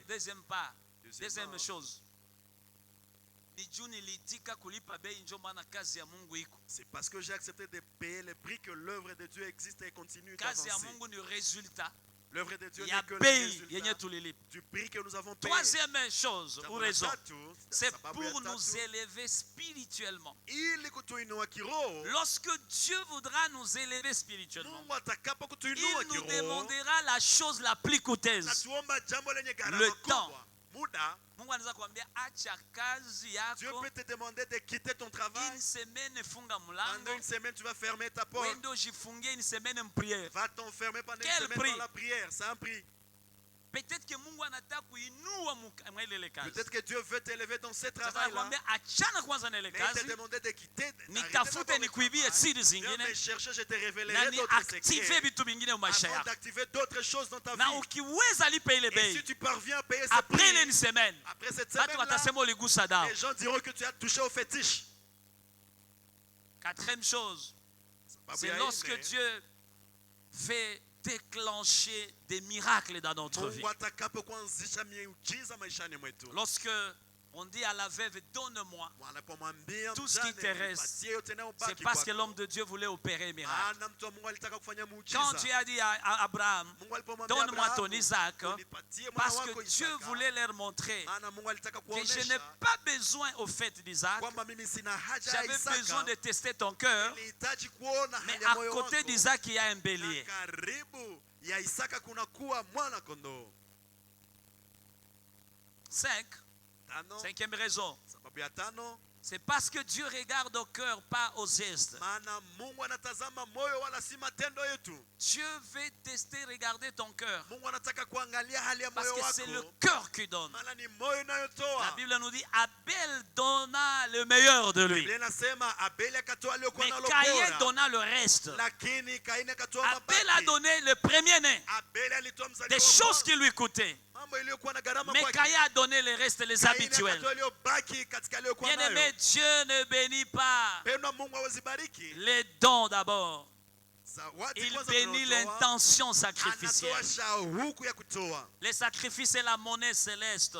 Mungu anakubali zabihu kama Sixième vile pesa ya raison. mbinguni. Sababu ya sita, Parce que le sacrifice maana zabihu révèle la vraie seigneurie de Dieu dans notre vie. inafunua ubwana wa Mungu katika maisha yetu. Autant tu te sacrifies, Unavyojitoa autant on saura que Jésus est Seigneur dans ndivyo ta vie. tutajua kwamba Yesu ni Bwana La maishani mwako. seigneurie de Jésus Ubwana wa va se Yesu révéler par ce que tu donnes, par le prix que tu payes. kwa bei unayolipa. Tu dis entre les autres seigneurs, Nasema miongoni mwa mon mon Seigneur Jésus Bwana wangu Yesu est au top et je suis prêt ndiye à aliye sacrifier mbele, les niko autres, tayari Seigneur, kutoa wengine wote pourvu de lui plaire. ili kwamba nimpendeze. C'est que tu refuses de sacrifier Unayokataa kumtolea Mungu peut te dominer encore. inaweza kukutawala Quand tu ne tena. veux rien donner à Dieu, Unapokataa kutoa c'est que kwa tu es Mungu, dominé de la chose. yani umetawaliwa na jambo unalokatalia Uangalie mtu kumtolea. mwenye anakuwa dominé na cupidité ya Regarde celui franga. qui est dominé par la cupidité de Hatoaki. l'argent. Il n'offre jamais. Parmi vitu vinaonyeshana kama mtu akwake kipidi, Parmi ceux qui montrent que quelqu'un ni n'est pas niveau yako cupide, ya kutoa. c'est son niveau de Et sacrifice et ça, d'offrande. j'aime les amis quinois. Na hapo napenda wandugu wa Ils Kinshasa. savent donner. Wanajua kutoa. Bapesa batala te. Ndio kisema nasema mlingala. Wanatoa pasipo kutazama. Apesa atala te. Voilà un vrai sacrifice. Hiyo ndio dhabihu nzuri. Siku moja tulikuwa na mama mkutano moja hivi. Un jour on était avec maman dans une réunion, dans un culte. C'était une conférence de serviteurs. Ilikuwa kongamano ya watumishi. Puis on devait consacrer certains serviteurs Na ilipaswa kuwawekea mikono watumishi wa pour moja impacter leur vie. kwa kuvutia maisha yao. Et puis, quand on les consacrait avec l'huile d'onction, Tulipokuwa tunawaombea tukiwamwangia il y a mafuta. l'huile qui coulait, qui se Mafuta versait. ilikuwa ikimwangika, Et puis, on a amené les torchons, devait torchonner. wakaleta kikoropo kupanguza. Et puis, un homme de Dieu a dit, Mtu wa Mungu je akasema, sens dans mon cœur, nasikia moyoni mwangu, qui va acheter ces torchons? nani atakayeuza kikoropo? Kama alivisantira kasijue, wala kama ilikuwa occasion, mnapenda vya vile.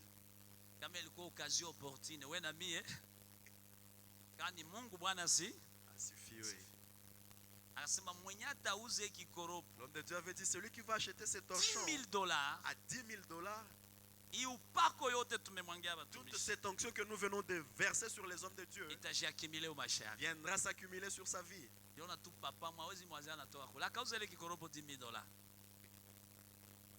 Quel sacrifice! Kama sasa alishaona clear, kaya ona clear. Bo, misi yuwe me alibifanyaka. Aliuza kikoropo ya ngapi? $10,000. A pesa a Atalate. atalate. Septième raison, parce que la Sababu ya gloire saba, maana ne utukufu descend que là où il y a un autel. inashuka tu mahali panapokuwa madhabahu. Pas d'autel, pas de feu. Pasipo madhabahu hakuna Pas moto. de sacrifice, pas de Pasipo visitation. dhabihu hakuna C'est kutembelewa. la raison pour laquelle Dieu nous demande ce qui Ndio est maana écouté. Mungu anatuomba jambo lenye gharama kubwa. Voici les formes d'holocauste qui t'écoutent Tazama aujourd'hui. aina ya dhabihu zinazokuwa na gharama Je kwetu. vais les préciter. Kwanza Le tazitaja sacrifice du temps. dhabihu ya muda, wakati. Aujourd'hui. Leo Leo hatutaleta tena mangombe tuzichinjie hapa nous ne viendrons mambuzi. plus avec des bœufs pour les Ça, dans égorger l'Ancien ici, Testament. comme dans l'Ancien Mais dans la Testament. nouvelle alliance, Katika Agano Jipya, Dieu veut que tu puisses sacrifier ton temps pour Mungu lui. anataka umtolee wakati yako, Avoir des moments, des temps de prière. kuwa na muda wakati ya maombi, Avoir des temps de jeûne. kuwa na muda ya mafungo, Avoir de temps consacré à la kuwa na muda méditation. unayotoa wakfu kwa ajili ya Nous devons kutafakari apprendre à maneno. donner à Dieu le meilleur des moments. Tujifunze kumtolea Mungu Pas wakati le bora. reste des moments comme je l'ai Haiko dit. ile wakati naobaki kama Bien-aimé, nilivyosema. en 2026, Wapendwa, mwaka Dieu ne veut 2026 pas le reste d'agenda, Mungu hataki naobaki katika wakati mais yetu, les premiers moments. lakini muda wa kwanza. Hii mwaka hapana kupatia Mungu wakati waliona hauna vya kufanya. Cette année n'offre pas à Dieu le temps que tu vois que tu n'as Ninakemea rien ile à faire. attitude kwa jina la Yesu. Amen.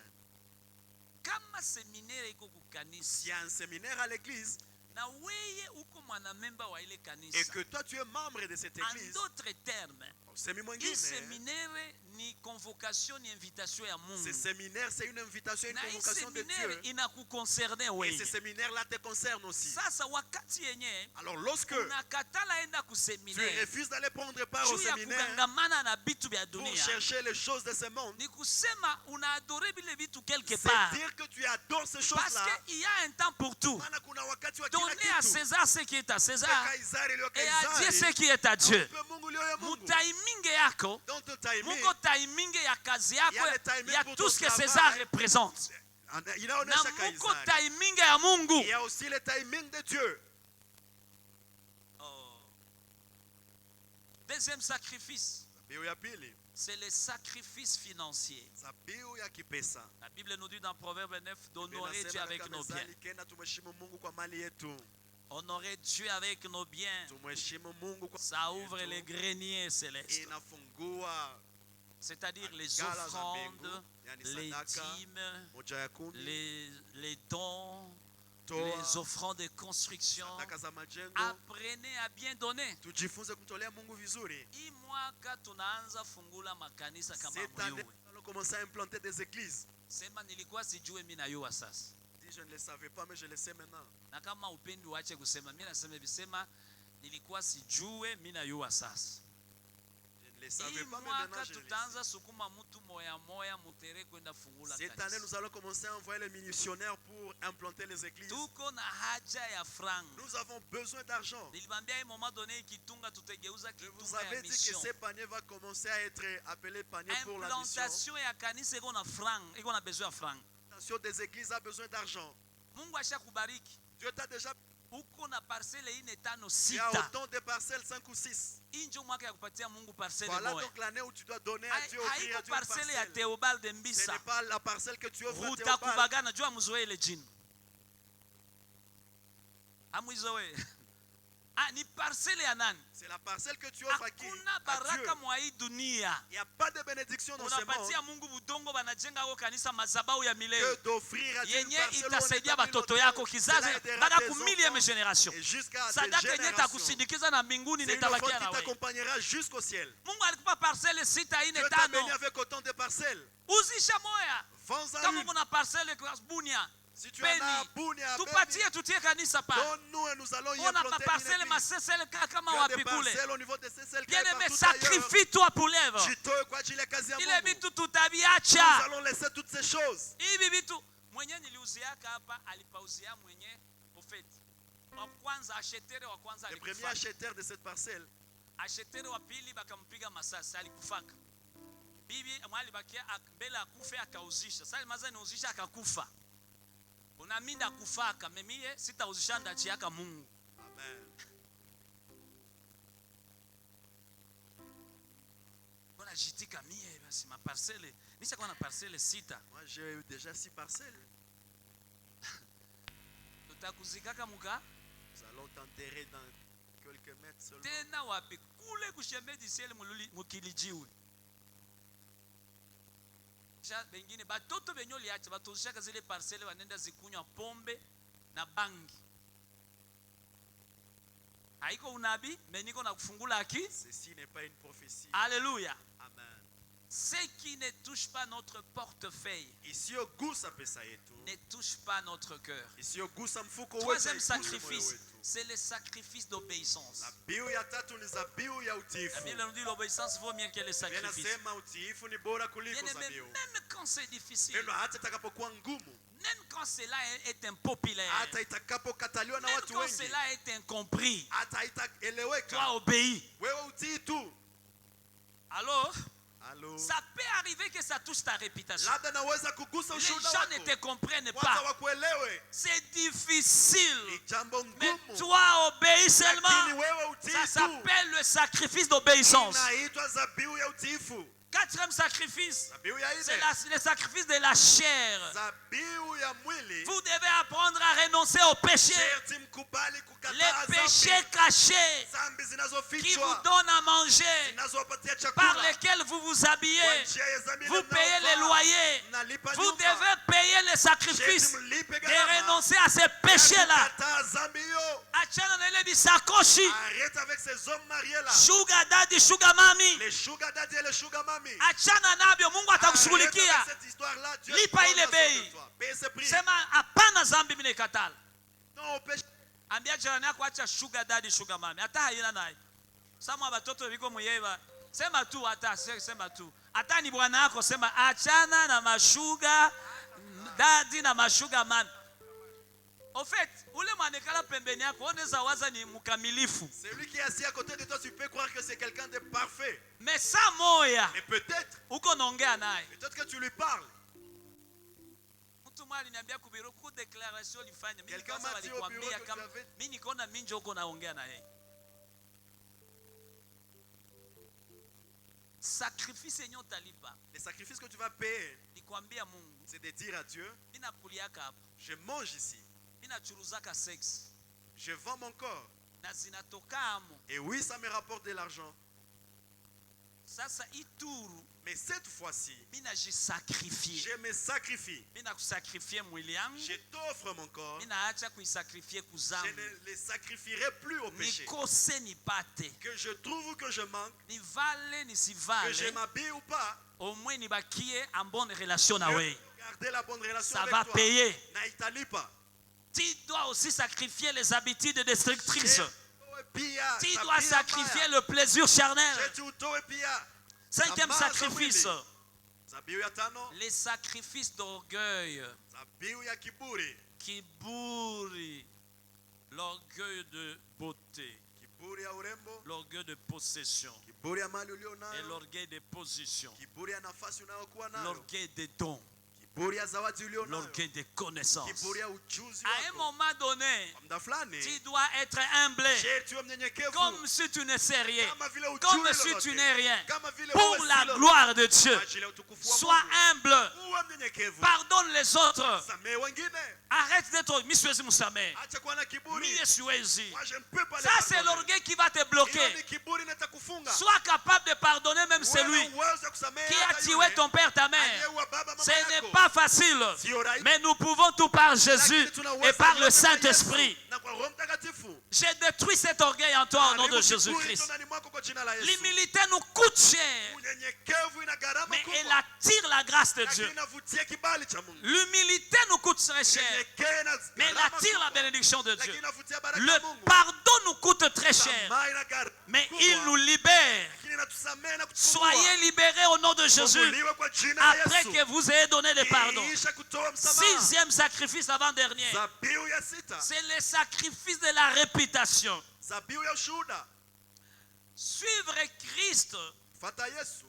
même quand on se moque de toi, Hata wanapokuchekelea. même quand on te rejette à cause de Hata Jésus, wanapokutupilia sababu ya même Yesu. quand les gens te critiquent, Hata watu wanaposema tu dis vibaya. moi je suivrai Jésus. Unasema mimi C'est un nitamfuata Yesu. sacrifice Hiyo ni qu'on zabiu. appelle le sacrifice de réputation. Inaitwa zabiu ya Les gens se ushuhuda. moquent de toi. Watu wanakuchekelea. Unaona saa tuliokoka watu walikuwa wasema Lorsque nous sommes venus au Seigneur, les gens disaient, aseme vichwa vinaruka. on avait dit que nous avons perdu la tête. Ninakumbuka certains membres de ma famille sasa minaokoka. Certains membres de ma famille, lorsque je suis venu au Seigneur, Bakiniita mimi nawaambia niko kanisa. lorsqu'ils m'appelaient, je leur disais j'étais à l'église. Akiniita siku moja ananiambia kiwe kichwa wewe sawa.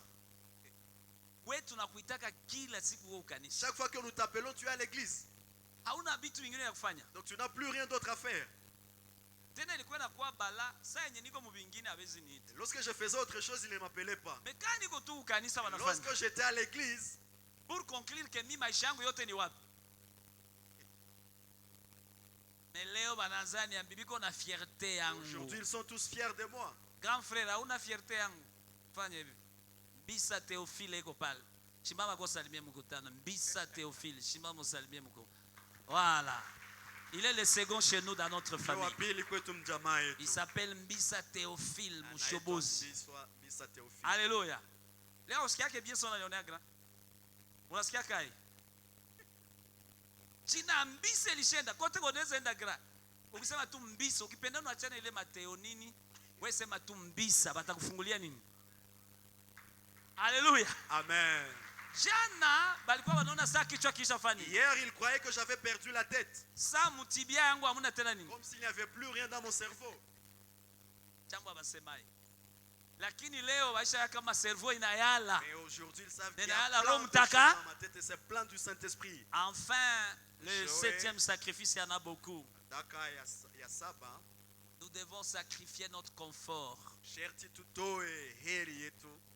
Bien-aimé, servir Dieu sans inconfort, Pendwa kumtolea Mungu pasipo jambo ce linalotusonga. n'est pas encore servir Dieu. Hayakuwa kumtumikia Mungu. Mtu unasikia anasema mie ndatumikiaka Mungu Quelqu'un peut dire, moi je servirai Dieu siku mimi nakuwa bien. lorsque tout ira bien dans ma vie. Baki wa utatumikia Mungu. Donc tu ne serviras Dieu Mie jamais. ndatumikia Mungu siku mimi naolewa. Moi je servirai Dieu lorsque je serai marié. Utakufa Tu célibataire mourras célibataire. na kunema Mungu tutenda nawe mbinguni na uko Par la célibataire. grâce de Dieu, nous irons au ciel avec toi en étant célibataire. Kisha kule basi kwa neema Yesu atakuita mon Et épouse. Jésus t'appellera son épouse. Wewe tumikia kwanza Mungu. Toi, serve d'abord Dieu.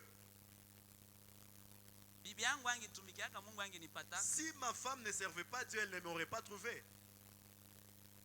ningekuwa nampabisha anambia wewe ungenipendaka koko na regrete wewe. Kama unaambia watu ase unaona pastor haki ya Mungu alinidraga kanikakatala watu wanakuambia ona kujisemesha sasa uko unajisema hako. Uya wewe me akanipenda na akatumikia Mungu nikamwona amo kazi ya Mungu. Odele ya mapenzi nikamwona amo kazi ya Mungu. Nikampenda tena nikampenda guza maki kupenda ndani ndani ya kinaganaga. Na tukaoana ya kinaganaga na tuko tunafanya kazi kinaganaga. Amen. Na tutenda mbali kinaganaga. Yeye hakusema mimi ndatumikiaka Mungu. Acha ile vitu. Tumika kazi ya Mungu. Mimi ndatumikia Mungu sana nipa diplome. Utapiga soit tata 6 fois. On ne sert pas Dieu parce qu'on est dans le confort. Hawezi tumikia sababu mambo yote yako vizuri. Yesu enda basi mtu mwana niambia kubiro. Nisha msumbua ku telefoni. Mbona onekane ukanisa? Asipasi basi ndake ukanisa na ngoza wapi? Mimi nakwambia pale kwenye uko unavala buchi. Pale tu kwenye uko unanisemea ku telefoni unavala buchi. Kise kiongekea ku kanisa ningeremarke kama uko na kiatu maki iko kinaabudu Mungu. Mimi nakupa kingine wala frère anakupa kingine. Ambia Mungu hii mwaka sipendi masababu. Dis à Dieu cette année je ne veux pas d'excuses. Hii mwaka sipendi cette année je ne veux pas avoir d'excuses. Nikuwe na kabelo, nikuwe na balinisuka, nikuwe na makeup wala hapana, nikuwe na manguo, mimi ndatumikia Mungu. Moi je servirai Dieu. Nikuwe na bibi wala na bwana, nizale nisipozala, mimi ndatumikia nani? Mungu. Je ne ferai que servir Dieu. Nipate kumasomo nisipopata. Réussisse à l'école ou que j'échoue. Hata wa yambo nikimukosa nitatumikia tu Mungu. Kama sina wa kunipa yambo, Yesu atakuwa ananipa mayambo za mingi tu. Amen. Na utaona gisi mwaka Mungu atakusurprendre. Et tu verras que cette année Dieu va te surprendre. L'état me manquerait. J'allais vous énumérer toute une foule des hommes bibliques qui ont sacrifié et comment le Seigneur les a bénis.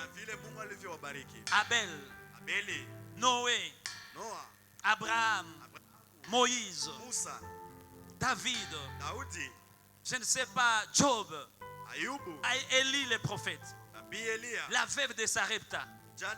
Daniel a sacrifié beaucoup de choses. Paul, n'en parlons pas. Jésus-Christ lui-même, le sacrifice suprême, il a sacrifié, il a été glorifié. Bien-aimé, aucun sacrifice, j'ai fini en disant ceci, aucun sacrifice ne sera perdu devant Dieu cette année. Aucun. Deux, Dieu ne demande jamais sans préparer la récompense. Tous les sacrifices que Dieu te dira de faire, derrière lui il y a la récompense. 3. C'est lui qui coûte, libère ce qui est bloqué. Quand Dieu te demande ce qui coûte et quand il donne ce qui coûte, ça libère ce qui est bloqué. 4. Les sacrifices révèlent la seigneurie réelle de Jésus dans ta vie. J'ai conclu en disant ceci. Tous les hommes n'ont pas sacrifié pour être vus. Tous ces hommes de la Bible, mais pour honorer Dieu. Dis-toi, je vais sacrifier pour t'honorer.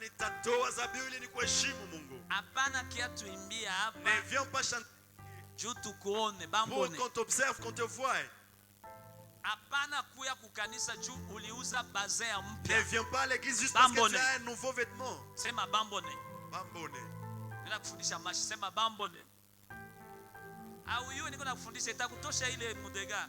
Kwa kwenye utasalimiaga tu mtu bambone, hata uye ni nini. Inakutosha. Sema bambone.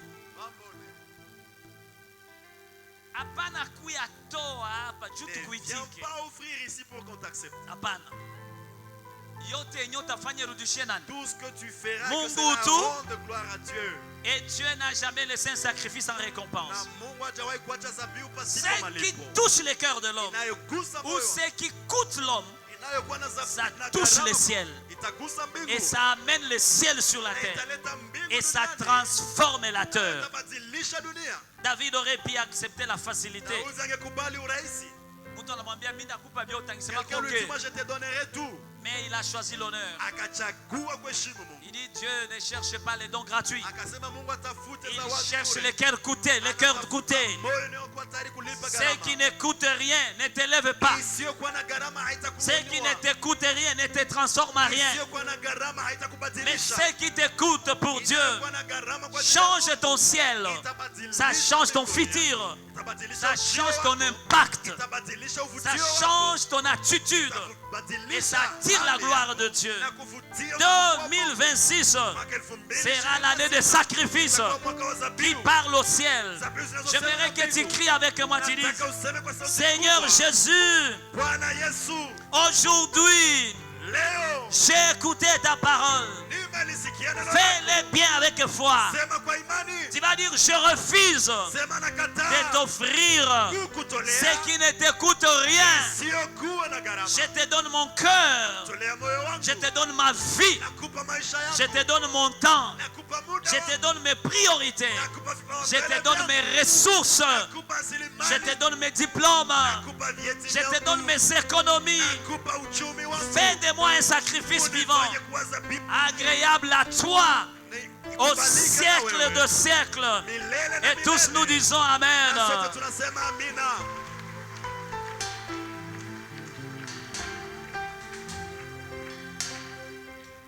Voulons prier pendant quelques 5-7 minutes. Je ne sais pas ce que tu vas demander à Dieu. Je voudrais que tu pries pendant 5 minutes. Et puis je vais te conduire dans quelques 5 ou quelques déclarations. Dieu m'a dit de vous dire, je crois la nuit d'avant-hier, ceux qui vont monter en sacrifice verront Dieu différemment cette année.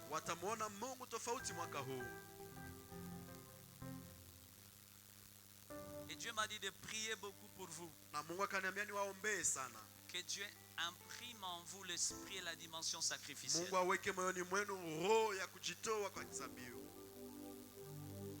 Unajua kutoa cha 10 ni sacrifice. Vous savez payer sa dîme, c'est un sacrifice. Vous avez déjà compris. Vous avez déjà bouffé beaucoup de dîmes de Dieu. Ce n'est pas une chose facile.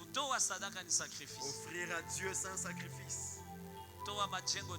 Offrir pour la construction, c'est un sacrifice.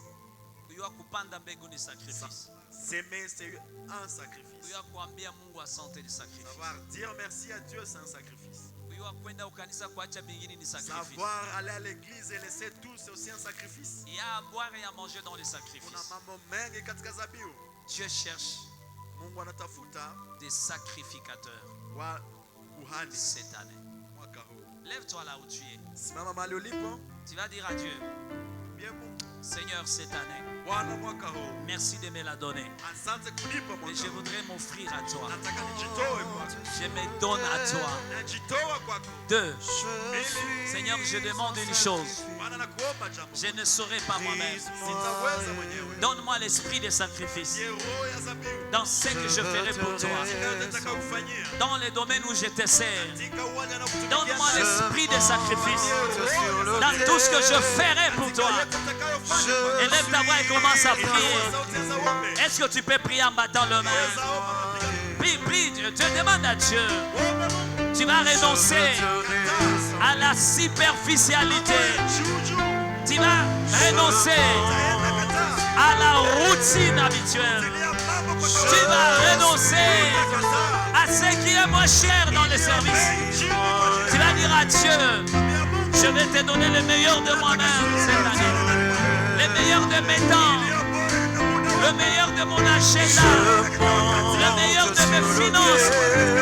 Je vais te donner ma réputation. Je vais te donner mon corps. Je Je vais te donner mon temps. Je vais te donner mon argent. Je voudrais t'honorer par mes biens. Je vais t'honorer cette année. Je vais t'honorer par ma vie sacrificielle. Je vais le sacrifice. Je ne t'offrirai point ce qui ne me coûte rien. Je ne t'offrirai jamais ce qui n'a pas le prix. Je ne t'offrirai jamais ce qui n'a pas le prix. Seigneur, j'ai besoin de toi. Viens dans ma vie. Viens dans ma vie. Viens dans ma vie. Viens primer à moi le sacrifice. Le sacrifice. Le sacrifice. J'en ai besoin. Donne-moi l'esprit qui était sur Abel. Donne-moi l'esprit qui était sur Abraham. Donne-moi l'esprit qui était sur Noé. Donne-moi l'esprit qui était sur Élie et Élisée. Donne-moi l'esprit qui était sur Job. Donne-moi l'esprit qui était sur Jacob, qui était sur Isaac. Donne-moi l'esprit. Je me donne un parfum pour toi. Pour toi, Jésus. Je me donne un parfum. Je me donne comme un parfum, Seigneur. Je me donne un parfum. Dis à Dieu cette année, je vais te servir. Un parfum qui chante. Mais pas dans n'importe quelle dimension. Je voudrais monter en sacrifice. Je voudrais monter cette année. Je vais gêner. Je veux prier cette année. Je veux prier cette année. Je le veux.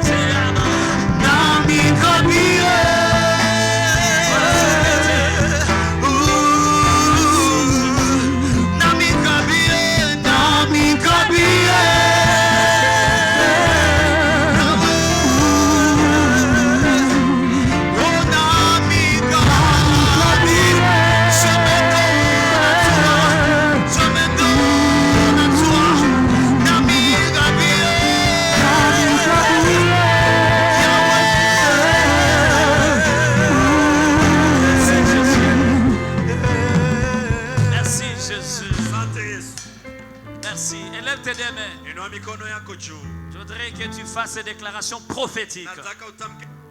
Quand une déclaration est prophétique, c'est-à-dire elle est divine et elle va s'accomplir dans ta vie. Et derrière elle, il y a des résultats. Tu vas dire, Seigneur Jésus, en 2026, je donne à Dieu mon meilleur. Non, mais reste. En 2026, ma vie devient un hôtel vivant pour la gloire de Dieu. En 2026, je refuse la foi facile. J'ai choisi une foi profonde. En 2026, je prierai le prix. Je payerai le prix de l'obéissance. Même quand c'est difficile. Même quand cela coûte ma réputation. En 2026, mon amour pour Dieu se manifestera par des sacrifices visibles au nom puissant de Jésus. En 2026, mes autels attireront le feu du ciel. C'est-à-dire tout ce que je ferai va attirer le ciel dans ma vie. Cette année 2026. En 2026, mes sacrifices parleront au ciel et libéreront la terre. C'est-à-dire ma famille, mes biens, mes entreprises et tout ce qui est attaché à moi.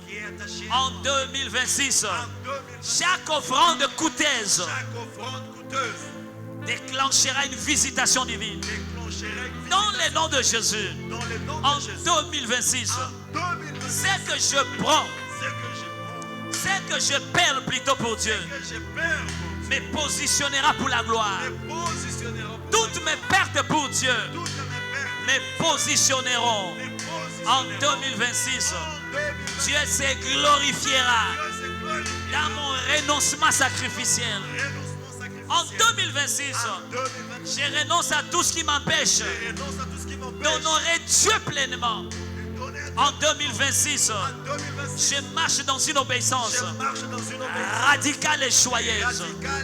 En 2026, mes priorités s'aligneront avec le royaume de Dieu. En 2026, mon temps, mes ressources et mes talents serviront la gloire de Dieu. En 2026, ma consécration ouvrira les portes irréversibles.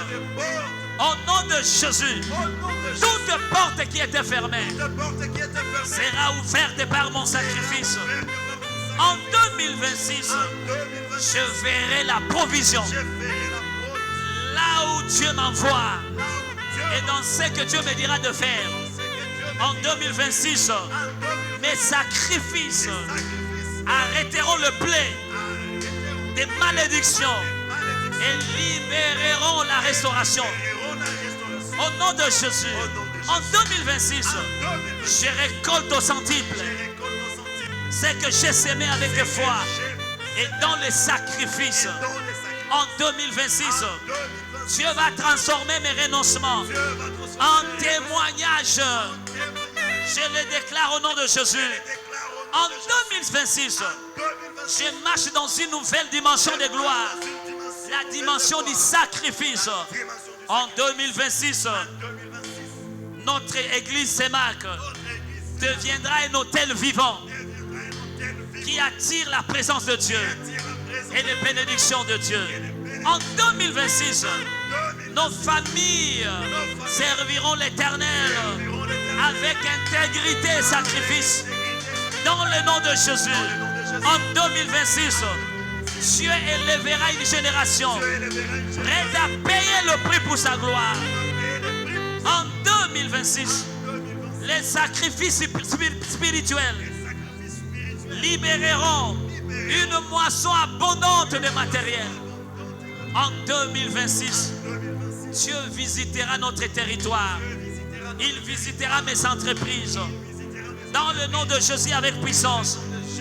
Je refuse cette année une fois de bon marché facile. J'ai choisi une foi qui me coûtera cher. En 2026, je vais gêner, je vais prier, je vais lire la Bible, je serai présent. En 2026, je vais te donner comme jamais. Mes sacrifices de 2006 vont libérer ma vie, mes finances, mon mariage vont libérer mes relations, mes opportunités, mes voyages au nom de Jésus. En 2026, les sacrifices que je vais faire à Dieu vont me guérir de ma maladie, quelle que soit sa nature et son âge dans mon corps. En 2026, les sacrifices vont m'élever au créneau. L'on parlera de moi à cause des sacrifices que j'ai à faire. En 2026, je vais toucher le ciel par mes sacrifices. Restez les mains levées, je vais prier. Père éternel, musique, pendant que je faisais des déclarations,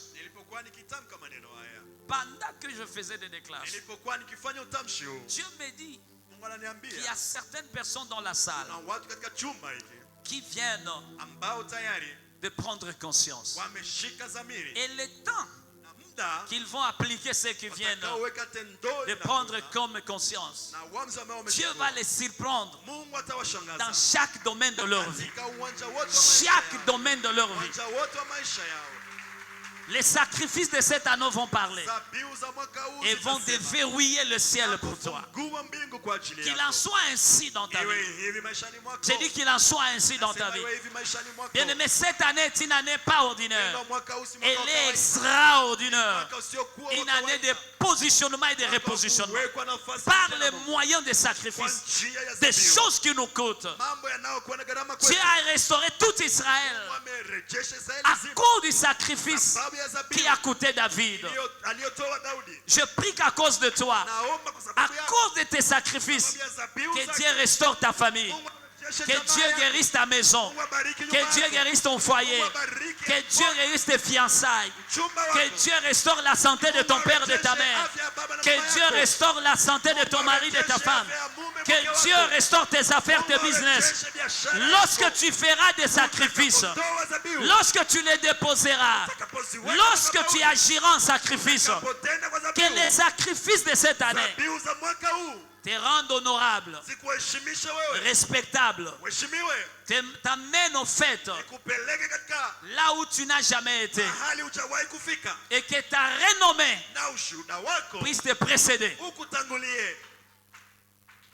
Cette année, plus rien ne sera comme avant. Dieu va mettre dans ton cœur une dimension sacrificielle. Tu offriras différemment. Tu serviras différemment. Tu seras toujours prêt et disponible. Tu seras sensible au mouvement de l'esprit.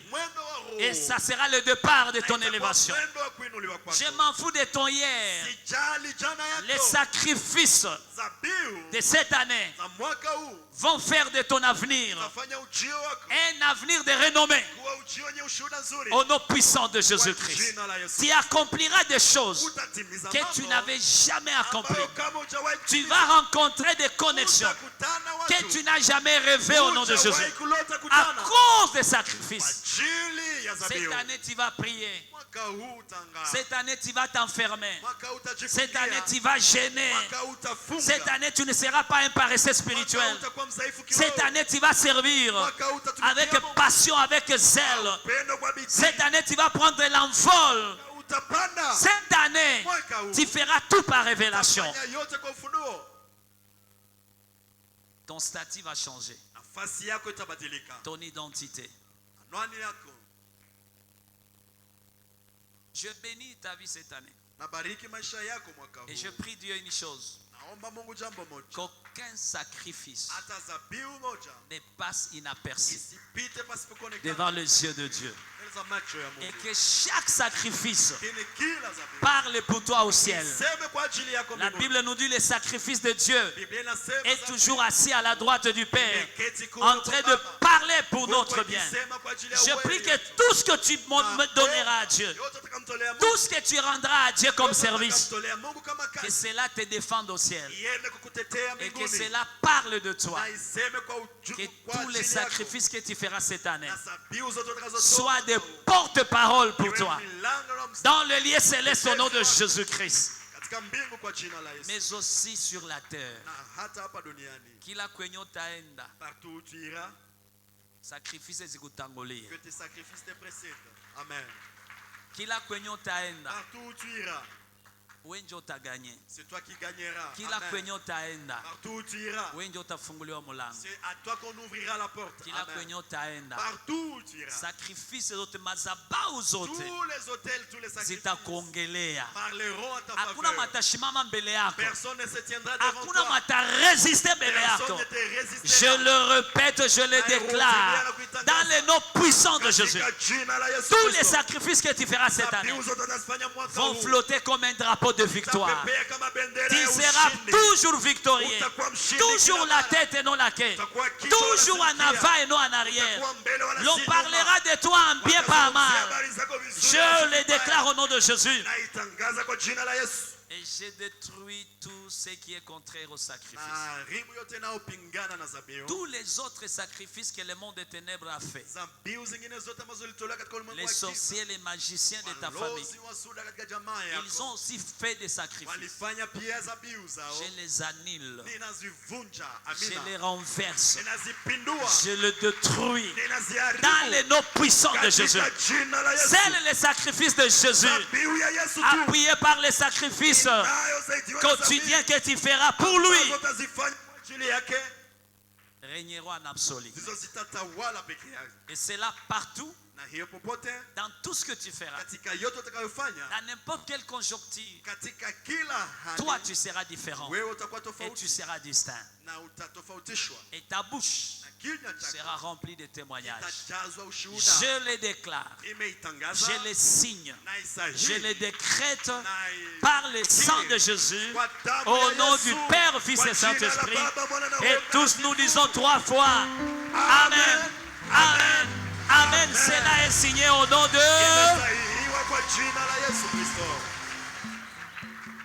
Prends tes offrandes, tu vas donner à Dieu. Prends tes sacrifices, tu vas donner à Dieu. Père éternel, nous voulons t'offrir pas des choses moins chères, mais ce qui coûte dans notre cœur. Nous voulons te donner bien. Bénis quiconque sacrifice avec amour, obéissance et fidélité. Dans le nom de Jésus. Bénis sa vie et bénis la destination.